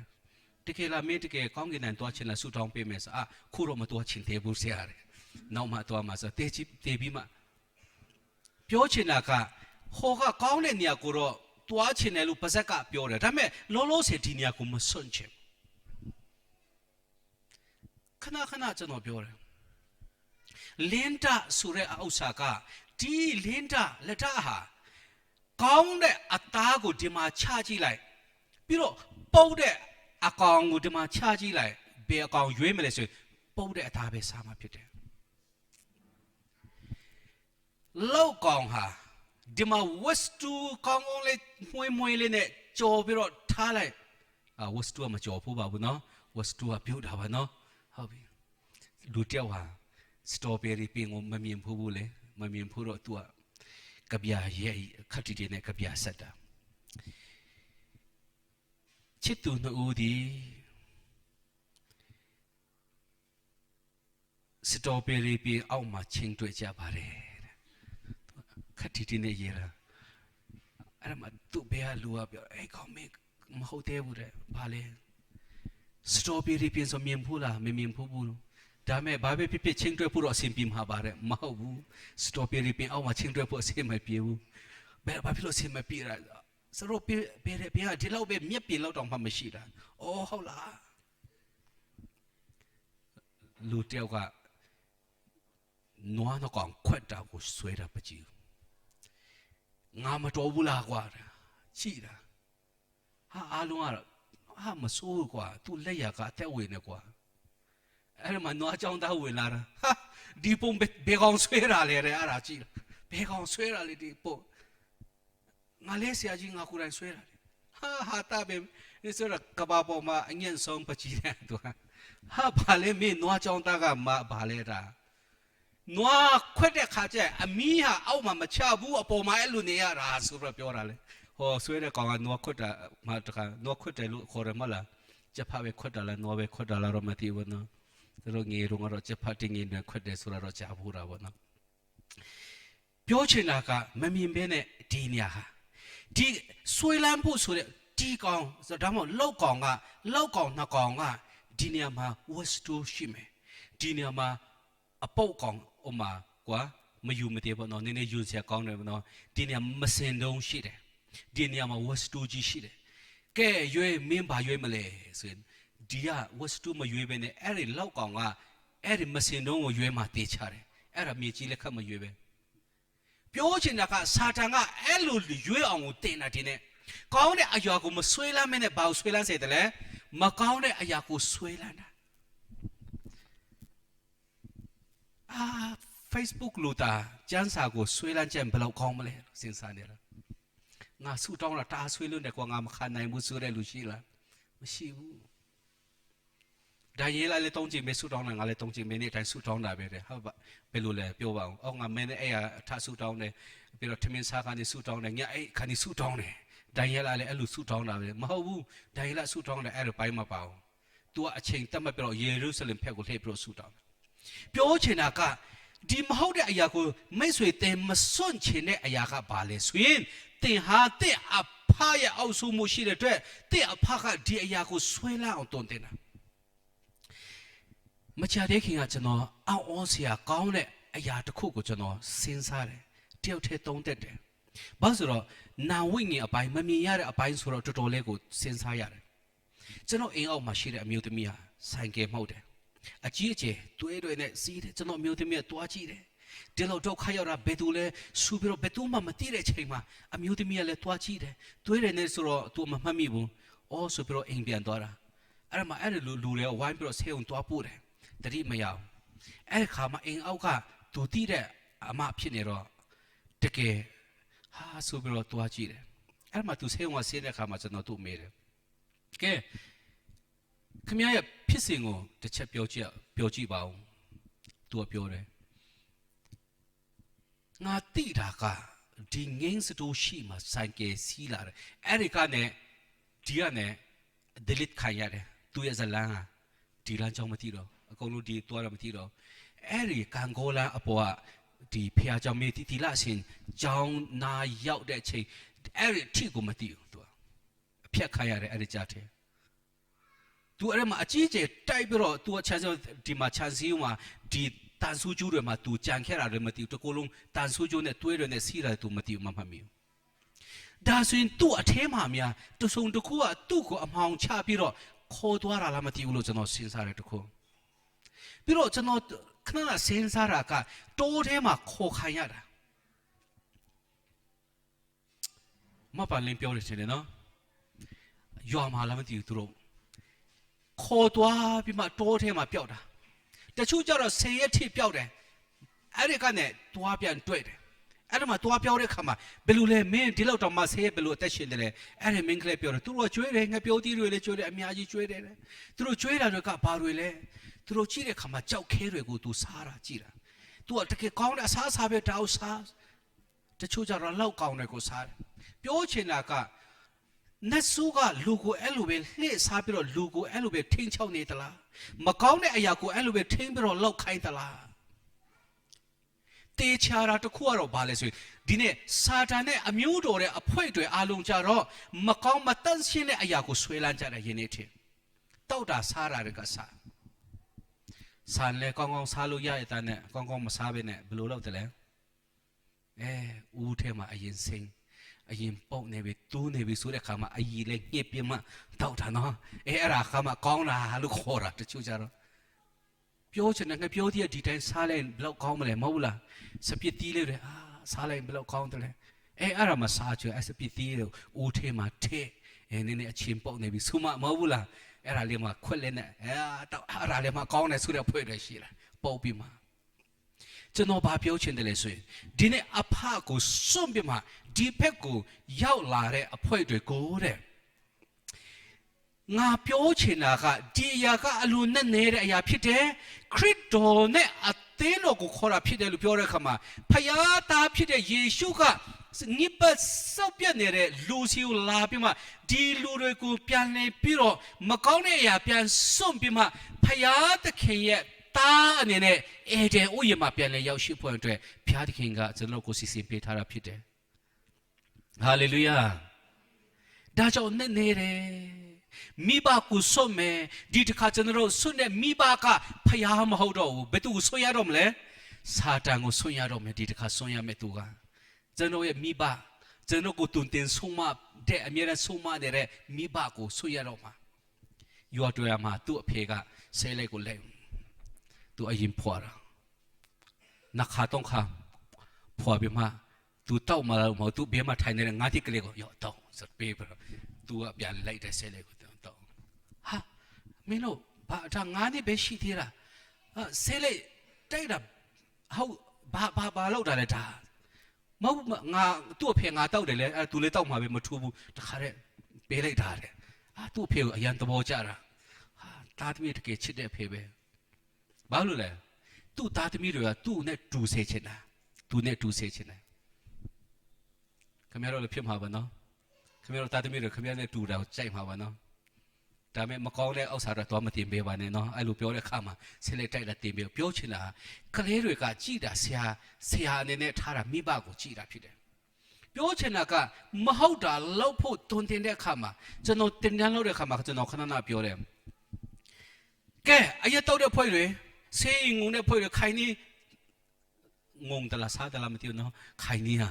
บรรลุแล้วไม่ติวใครนี่งงได้ลูกเปียวมาละใครนี่ซาเนี่ยพ่อยลูกเปียวมาละดีอภัยด้วยเมย์คนขมียรพี่บ่าวแกเซเลต้าเดียวไอ้ยิมมาใจโอเคขมียเซเลใจตลาดเปียวใจเด้เสียตาใจเด้เราที่ใจเลยทมินเทใจเด้เดี๋ยวก็ทมินเทใจเด้ฮอบบี้ดาสุยดีทขางาเปียเมเตชาพี่น้อเตชามันกันพี่มาเลยเบเนพี่น้อโอเคพี่เมเสียพี่เมแกเปียเมนเอาทขาเมเซเลเต้าด่ากูใจตลาดาบ้ามาเซเลมาเต้าเบเนเนเรลูพิพูกูใจตลาบาใจตะเลเซเลลงว่ามาเต้าได้ลูปูใจเด้แต่ส่วนขมียเซเลมาเต้าได้ลูส่วนขมียใจละใจเด้แต่ส่วนเซเลอะขมียตามองนะบ่เขาเด้เซเลกูงามันไหนมือมองเลยแต่ส่วนขมียอาใจส่งอะเซเลละดามาบาเลเซเลเลยอาใจเด้นอเสียเลยทำไมเซเลเลยอมงส่งผิดเด้นอเสียขมียอมงส่งอาใจส่งมาเขาละเขาเด้ทีนี้ ကျွန်တော်ရှင်ဘောလူကြီးပြောတယ်ငါအမုန်းဆုံးအရာကိုအကြိုက်ဆုံးဖြစ်အောင်ငါကိုလှည့်စားနေတာကနဲ့ဆိုငါအထဲမှာငါကိုမောင်းနေတဲ့အပြစ်တရားကငါကိုမောင်းနေတာဖြစ်တယ်ငါတို့အဖကတွင်တင်တာကငါတို့စောစောဖြတ်စည်းပြီးတော့ငါတို့စောစောတည်အောင်မကောင်းတဲ့အရာနဲ့မြှဝဲပြီးမှငါတို့ကိုအမြဲတမ်းကြွေးမွေးနေတာဖြစ်တယ်ဆိုတော့ဒီအဖကိုစွန့်ပြီးမှဒီနေ့သူကောင်းကင်ရဲ့အဖအစီမှာပြန်လဲပြီးတော့တွားဖို့ရအတွက်ဒီနေ့ယေရှုကကျွန်တော်ကိုပြန်လဲပြီးတော့တတုသမီးကိုပြန်လက်ထက်တဲ့အခါမှာဒီနေ့အစမှာတော့သူ့အဖကိုစွန့်တယ်လို့နဲ့ယေရှုကမခံစားနိုင်တဲ့စကားလုံးတစ်လုံးပြောတယ်အဖဘေချာကျွန်တော်ကိုစွန့်ပစ်တယ်နီးဆိုပြီးတော့ခရနီကုန်းပေါ်မှာသူတစ်သက်လုံးမှာတစ်ခါမှမခံစားဖို့တဲ့နာကျင်မှုကသူ့အဖေကသူ့ကိုစွန့်တာဖြစ်တယ်အမှန်တကယ်တော့သူ့အဖေက तू အပြစ်ရှိလို့စွန့်ခံရတာမဟုတ်ဘဲနဲ့အစမှာအာဒံကတော့ तू ကအေဝါကိုရွေးလို့စွန့်ပစ်ခြင်းခံရတယ်ဒီတခါတော့မဟုတ်ဘူးမင်းမတွားရမရဘူးမင်းနဲ့ငါနဲ့မခွဲလို့မရဘူးဒီလူတွေကိုပြန်ကြေဖွင့်အတွက်မင်းနဲ့ငါနဲ့ဆွရမယ်ဆိုပြီးတော့ तू ကသူ့အဖေနဲ့ तू ခွဲတာကအခါရအခက်ဆုံးဒါပေမဲ့ तू ဒီအပြစ်သားမှာရှိတဲ့လူတွေကိုပြန်လဲပြီးတော့ခေခြင်းတဲ့အခါမှာပြန်လဲပြီးတော့ဒီလူတွေအားလုံးကသူတို့ရဲ့အဖနတ်ဆိုးကိုပြန်စွန့်ဖို့ရအတွက်ပြန်လဲပြီးတော့ယေရှုကကျွန်တော်ကိုရွေးနှုတ်တာဖြစ်တယ်ဟာလေလုယာအဲ့ဒါကြောင့်ယေရှုလောကမှာကြွလာတာကျွန်တော်ဘာဥပမာနဲ့မှမနိုင်တဲ့လို့ဒီလိုဥပမာနိုင်တယ်ယေရှုလောကမှာကြွလာတာကအင်တာထဲမှာဆင်းလာတယ်လို့ခံစားတယ်ကျွန်တော်ဆောင်ပွင့်ရွာမှာเอ็มกลิตัวโครงว่าจะน้องมา iPhone crazy บ่เนาะ2010ตรงอ่ะไอ้ตรง iPhone 4S ไกนะตัว iPhone crazy สุดอย่างกูเนี่ยลาพี่มาเตียหัวละคัดทีเนี่ยไอ้เดี๋ยวมองเนาะมีทุนพี่มามาอิงตาที่มาไทยทุดท่าละเนี่ยไอ้ก็เทนเนี่ยจ้าพี่รออิงตาเทนเนี่ยโหเทมา iPhone 4S เรียกป่าตัวละเทมาฟงคนในโฮเทลเนี่ยเบโอเนี่ยไม่เอาหรอกเนบเซลูกเปียวละใส่เทมาเราเนบเซบ่เนาะจะเราขนาดไหนเปียวละไก่ซามาชีบุลูเปียวได้สักลงอ่ะบาเบเชียงมาเปียวแต่เลยยังไก่ซาพิษเดเชียงมาไก่ซามาชีบุลูเปียวแต่จ้าอย่าเลยไก่ซามาชีเรามาเกาเรามาหาบุตรเราก็เองอ่ะเต้นเท่าลูจีก็อาศัยไม่เบียเองแต่จีนเทมาซิมเราตัวเกาtaเตชาเซเบทำไมมาอยู่เรามาเกาเราบ้ารู้เลยโอ้ดีฟงอ่ะพี่อาทิตย์เข็มบ่าวโนทิ้งชาเสพปุ๊จะโนกูโนเช่นเนี่ยไอ้ยาเบจะโนฟงไงเนี่ยส่วนเราไอ้ลุงอ่ะจะโนลูบิวพิษตรงอ่ะสุดเลยลูบิวพิษตรงอ่ะสุดจะโนลูบิวพิษตรงอ่ะสุดจะโนตั้งเช่นมิวตาจีมาเปียวแต่ลุจะโนเนี่ยเสียเช่นเนี่ยยาวจะพิษตรงอ่ะตัวขัดตีวันเรายาวจะพิษตรงอ่ะลูบิวพิษตรงฟงไก่เลยมั้งล่ะไอโฟนสุดละเดียวสายเลยมาปาลูมีเอาเลยไก่เลยดิลูกก็ไก่ลูยาไอตาเนี่ยไก่น่าต้องมาดิลูคู่ต้องมาบอกเลยว่าไอโฟนตัดทิ้งตัวบาร์คู่โฟที่โอ้โหชุดออกมาโฟที่ไก่พอเดี๋ยวจี้เลยบ่าตัวฟงไก่ดิเพนเนี่ยเบโรมาไอลูกไก่มาไม่เอาบุ้งตัวไอลูเลยปองแคมราเป็นฮัลโหลเลยสุราเปียปุ๊บเนาะจะนอเบดมาแคมราไม่เอาเปลี่ยนสวยกองมาลาบ่เนาะดิสุราไอเรื่องอยากกูพิจารณามันเห็นแต่ลูดิฟงอยู่ท่าเราจะนอตีเราจะนอเซปโรมลูโลกอายาโดยแทบพิอาที่เข่งกูปูเบลจะนอยุ่ยเชตลาเรฮาเลลูยาดีอาร์สุนักเอสามิชิวสุนักเอสามิชิวสุโรชีตมีอาสุยโนโดโตไลเมคริสโตกูเปียวเลยแกเปทิวเบลูเลยเมฮอบบี้งาชีตมีอาสุเมกว่าดีงาเลนเซียปีงาด้วยก็สุเมกูโรนาไลเมโอเคไอ้อายาด้วยก็เปท่ารักบาจ้องมาหมอบูดีแต่ลงตูใจแค่แต่ลงใส่กูยินนี่เลยดีเลยพี่เนี่ยงากูมาใส่กูยินแต่ดีเปดิวกูดีอามันตะเกดิวชาอยู่มาละงาอยู่มาละลูกตัวเปียร์คำมาดีไอ้ยาลูกสมัยมาคริสโตกูน่าเลยเด้แกยาโกยอหามิโนก็ไปรู้เลยเขาบีงาโรเฮเนี่ยงาโรอเพกูสมัยมากูโรน่าโลเมไอ้ข้าจันบาลาเตเลชีตมีสุญญ์น่าโดดเอาไล่เมสุดแต่เช่นลาเปียวเช่นนักสุนสุดเลยสักลงหาบาเลสุนแกงากูสิกลูโดตูฮะกูเงียบไปอะเมกูสันนักกูสุญญ์เมพี่มางานเอาเลยอะเมสุบโรคริสโตจะโนเปียสิงโคลาเรขามาสุนสุดเลยอายากะซาตานกูส่งพวกมาชิบูกูเชิงมาซาตานมีมาชิเรขามาบาสุมเลยตัวจะโนชีนองท่าเรอายากูส่งพวกอย่างจะซาเดนเชลันลันเลยด่านเนี่ยสุนนายองเพียที่จะโนเปียเลยกูเงียบพิเตฮาเลลูยา စာပြီးတော့ဆွလို့ဖို့ခမည်းကိုချီနှောင်ထားတဲ့အရာကိုဒီအရာတော့စာတန်ရဲ့ဝိညာဉ်ဆိုးရဲ့ကငါအထဲမှာထားတဲ့ချီနှောင်ထားဒီအရာကိုငါစွတ်မယ်လို့တင်မိတ်ဆွေဆုံးဖြတ်ကြည့်လိုက်ချက်ချင်းတန်ရှင်းတော့ဝိညာဉ်တော်ကိုကူညီဖို့အစတင်အလောလောလာမှာဖြစ်တယ်ဒီအရာကိုဆုံးပြမှဒီတခါတော့ဘယ်သူနောက်လိုက်မလဲကိုရောနောက်ကိုလိုက်တော့မယ်ကိုရောဟာကျွန်တော်ရဲ့ခင်ပွန်းဖြစ်မယ်သူ့အားဖြင့်ဖျားတဲ့နိုင်ငံတော်သားပြန်ဖြစ်ပြီးတော့အေဒင်ဥယျာဉ်ကိုပြန်လေပြီးတော့ကျွန်တော်အမွေပြန်လဲပြီးတော့ခံရမှာဖြစ်တယ်ဆိုတော့ဒီကြမ်းချက်ကဘာကိုဆိုလို့တလဲဆိုရင်နဲ့ထိုအချောင်းကြောင့်ယောက်ျားသည်ကိုမိဘကိုဆွရကိုခင်ပွန်းကိုမြှဝဲတဲ့ဖြင့်ထိုသူနှစ်ယောက်တို့ဒီတရားတကူတည်းဖြစ်ရလိမ့်မယ်ဤရာဒီအလွန်နဲ့နေသောအရာဖြစ်ပေ၏ထို့သောငါဆိုသောခရစ်တော်နဲ့အတင်းတော်ကိုရည်မှတ်၍ဆိုလိုတယ်ဒီလောကအရာကိုစွန့်ပြီးတော့ခရစ်တော်ကိုစီကတဲ့ခါမှာခရစ်တော်နဲ့ကျွန်တော်ဟာတယောက်နှစ်ယောက်တကူတလုံးတော်အကြီးဖြစ်မယ်သူ့ရဲ့အမွေကကောင်းကင်နိုင်ငံဖြစ်တယ်ဖခင်ရဲ့သားဖြစ်ခြင်းကိုတင်းတဲ့ကျွန်တော်ဒီလေအတော်လက်ကြီးနဲ့ခါရမှာဖြစ်တယ်ခရစ်တော်ပြန်လဲပြီးတော့ကြွလာတဲ့ခါမှာတင်းတဲ့ကျွန်တော်နဲ့ကတတုသမီးအနေနဲ့ကျွန်တော်ဒီခရစ်တော်ရဲ့တတုသမီးအနေနဲ့ပြန်လဲပြီးတော့ကြွလာမှာဖြစ်တယ်အေဒီလာလူမျိုးတွေကသူ့လူမျိုးသူတို့ထက်ကျွန်တော်တာရာပါလေကျွန်တော်ကြတော့သူတို့ကိုအောက်ချုပ်တဲ့တတုသမီးအနေနဲ့ကျွန်တော်ဟာဖြစ်လာမှာဖြစ်တယ်ဆိုတော့အခုနတချင်းဆိုတဲ့အတိုင်းပဲကျွန်တော်အားလုံးဒီအချိန်နိုင်မကောင်းတော့ဘူးမမှန်တော့ဘူးယာတိတုမမှန်ဘူးစစ်တိုက်တဲ့ပုံစံမမှန်တော့ဘူးမုံတီမှုတွေမမှန်တော့ဘူးအခုအမျိုးမျိုးအိုရောပါမှာလည်းအခုအိုရောပါတမကမှာဝင်ဖို့ရန်အတွက်အခုနိုင်ငံတွေသူတို့ဝင်ဖို့ယူကရိန်းလည်းဝင်ဖို့ပြင်ဆင်လာပြီးအဲ့လိုပြင်ဆင်တဲ့အခါကျရင်ချက်ချင်းပဲအင်္ဂလန်နိုင်ငံကိုရုရှားကအခုနျူကလ িয়ার နဲ့ပြင်မလို့နဲ့ဘာဖြစ်မလဲဒီကြားထဲမှာကျွန်တော်စစ်ပွဲတိုင်းယောဂတိုင်းဒီယောဂထဲမှာအရင်တော့ကတော့မမြင်နိုင်တဲ့လေထုထေးကနေလာတဲ့ယောဂလေးနဲ့ကျွန်တော်လူတွေဖျားကြတဲ့တဲကြတဲ့အခုဒီထက်ပူဆိုးတဲ့ရုပ်ကိုလည်းပူဆိုးစေနိုင်တဲ့မြောက်ကျောက်ယောဂဆိုတဲ့ဥစ္စာလာတဲ့အခုစင်ကာပူရောက်နေပြီးကိုရီးယားတောင်မှရောက်နေပြီးကျွန်တော်မြန်မာပြည်ထဲမှာမရောက်ဘူးလို့မဆိုလို့ပူဆိုးတဲ့အခြေအနေတွေရှိလိမ့်မယ်ဒီအချိန်မှာမိတ်ဆွေတင်တဲ့ကျွန်တော်ဟာဒီဖျားသခင်ဒီလောကအရာကိုစွန့်ပြီးတော့ခရစ်တော်နောက်လိုက်တော်သူမဟုတ်ဘူးဆိုရင်ခရစ်တော်သူတို့တမျိုးလာချီဆောင်တဲ့အခါမှာမိတ်ဆွေတင်ကြံခဲ့နိုင်တယ်။ဒါကြောင့်ကျွန်တော်အချိန်ရှိတဲ့အချိန်မှာမိမိအသက်တော်ပြန်ဆန်းစစ်ပါမိတ်ဆွေဒီလောကအရာကိုမနှစ်သက်ပါနဲ့ဒီလောကအရာဆိုတာခဏလေးနဲ့ပျောက်ဆုံးမဲ့အရာဖြစ်တယ်။ကျွန်တော်တည်သွားရင်ယူထားလို့ရမယ့်အရာမဟုတ်ဘူး။ခရစ်တော်ကိုရွေးချယ်ပြီးတော့တင်ဆွတ်လို့ဖို့တစ်ခုခုရှိတယ်ဆိုရင်ခရစ်တော်နောက်လည်းဖို့ရတဲ့ဆွတ်လို့ဖို့အတွက်ပြင်ဆင်ပေးပါဆိုတာကိုဒီနေ့နှုတ်ကပတ်တော်အဖြစ်တိုက်တွန်းနှိုးဆော်ခြင်းပါတယ်။ဒီနေ့အချိန်တိုင်းထိကျွန်တော်ကိုလမ်းပြပူဆောင်တဲ့ဖျားရှင်နာမတော်တိုင်းဘုန်းကြီးပါစေဒီနေ့ဟာတော်တော်ပဲမြည်အစီမပြေတဲ့အတွက်ကြောင့်ကျွန်တော်အချိန်ဟာကြိုက်တယ်လို့မတော်နိုင်ဘူးဆိုတော့ဒီနေ့အချိန်ကြာသွားတယ်နောက်ပတ်လည်းကျွန်တော်ဒီမှာအားလုံးခဲ့ကြပါဝင်ခဲ့ကြပါကျွန်တော်ကိုယ်တို့ချင်းမချင်းအတွက်ပါဝင်ခြင်းတဲ့သူတွေရှိတယ်ဆိုရင်ဒီနောက်ကကျွန်တော်တောင်းရှိတဲ့ဆရာဆရာမတွေကိုပြောလိုက်ပါတကယ်လို့တက်တက်ခန့်ချင်းတယ်နောက်ကဘက်တော့ဝင်ခတ်မယ်ဆိုရင်လည်းဆရာလည်းဝင်ခတ်မယ်ဆိုရင်လည်းပြင်နောက်ဘက်ဝင်ခတ်နိုင်မလားနောက်ကဘက်တော့အဆင်ပြေမလားဆရာဟုတ်ပြီဒါဆိုတော့နောက်ကပတ်တော်ပြန်ပြီးခွန်အာယုဖို့တဲ့နောက်ပတ်လည်းလာခဲ့ပါတက်တက်ခံဖို့လဲကျွန်တော်ကိုနှုတ်ဆော်ရပြီးတော့ဒီထဲမှာလဲ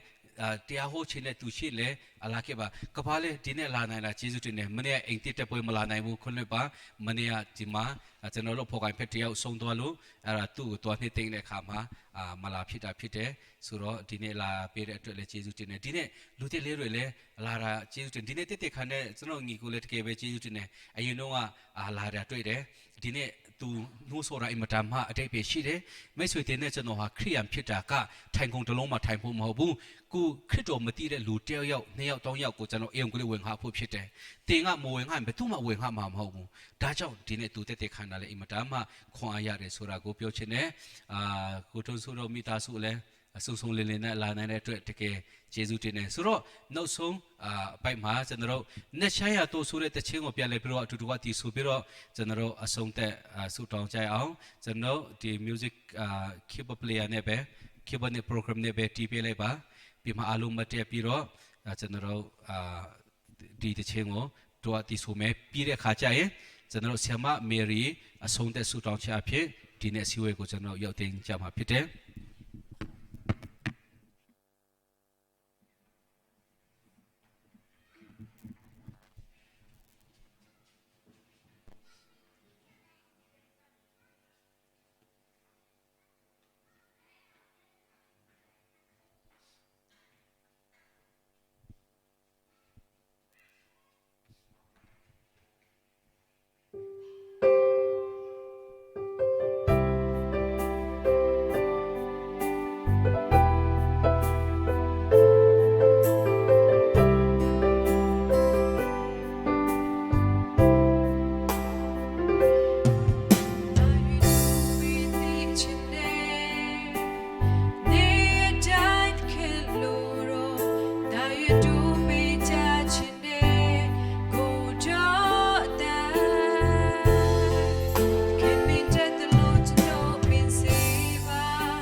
စစ်တောင်းရအောင်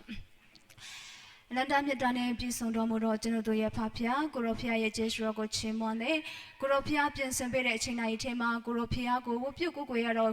ခုနှစ်တူတကွာချီးမွမ်းရတော့ခွင့်ကိုရောဖျားပြင်ဆင်ပေးခဲ့ပြီးဖြစ်တဲ့ကြောင့်ကိုရောဖျားရဲ့ကျေးဇူးတော်ချီးမွမ်းတယ်ဒီထက်မကပဲနဲ့ဖဖျားရဲ့ခင်ကိုရောဖျားရဲ့နှုတ်ကပတ်တော်ကိုတာသမီများအတူတကွခွန်အားယူရတော့ခွင့်ကိုလေကိုရောဖျားပြင်ဆင်ပေးတဲ့အတွက်ကြောင့်ကိုရောဖျားရဲ့ကျေးဇူးတော်ကိုချီးမွမ်းတယ်ခွန်အားဝင်ငါပေးတော့တဲ့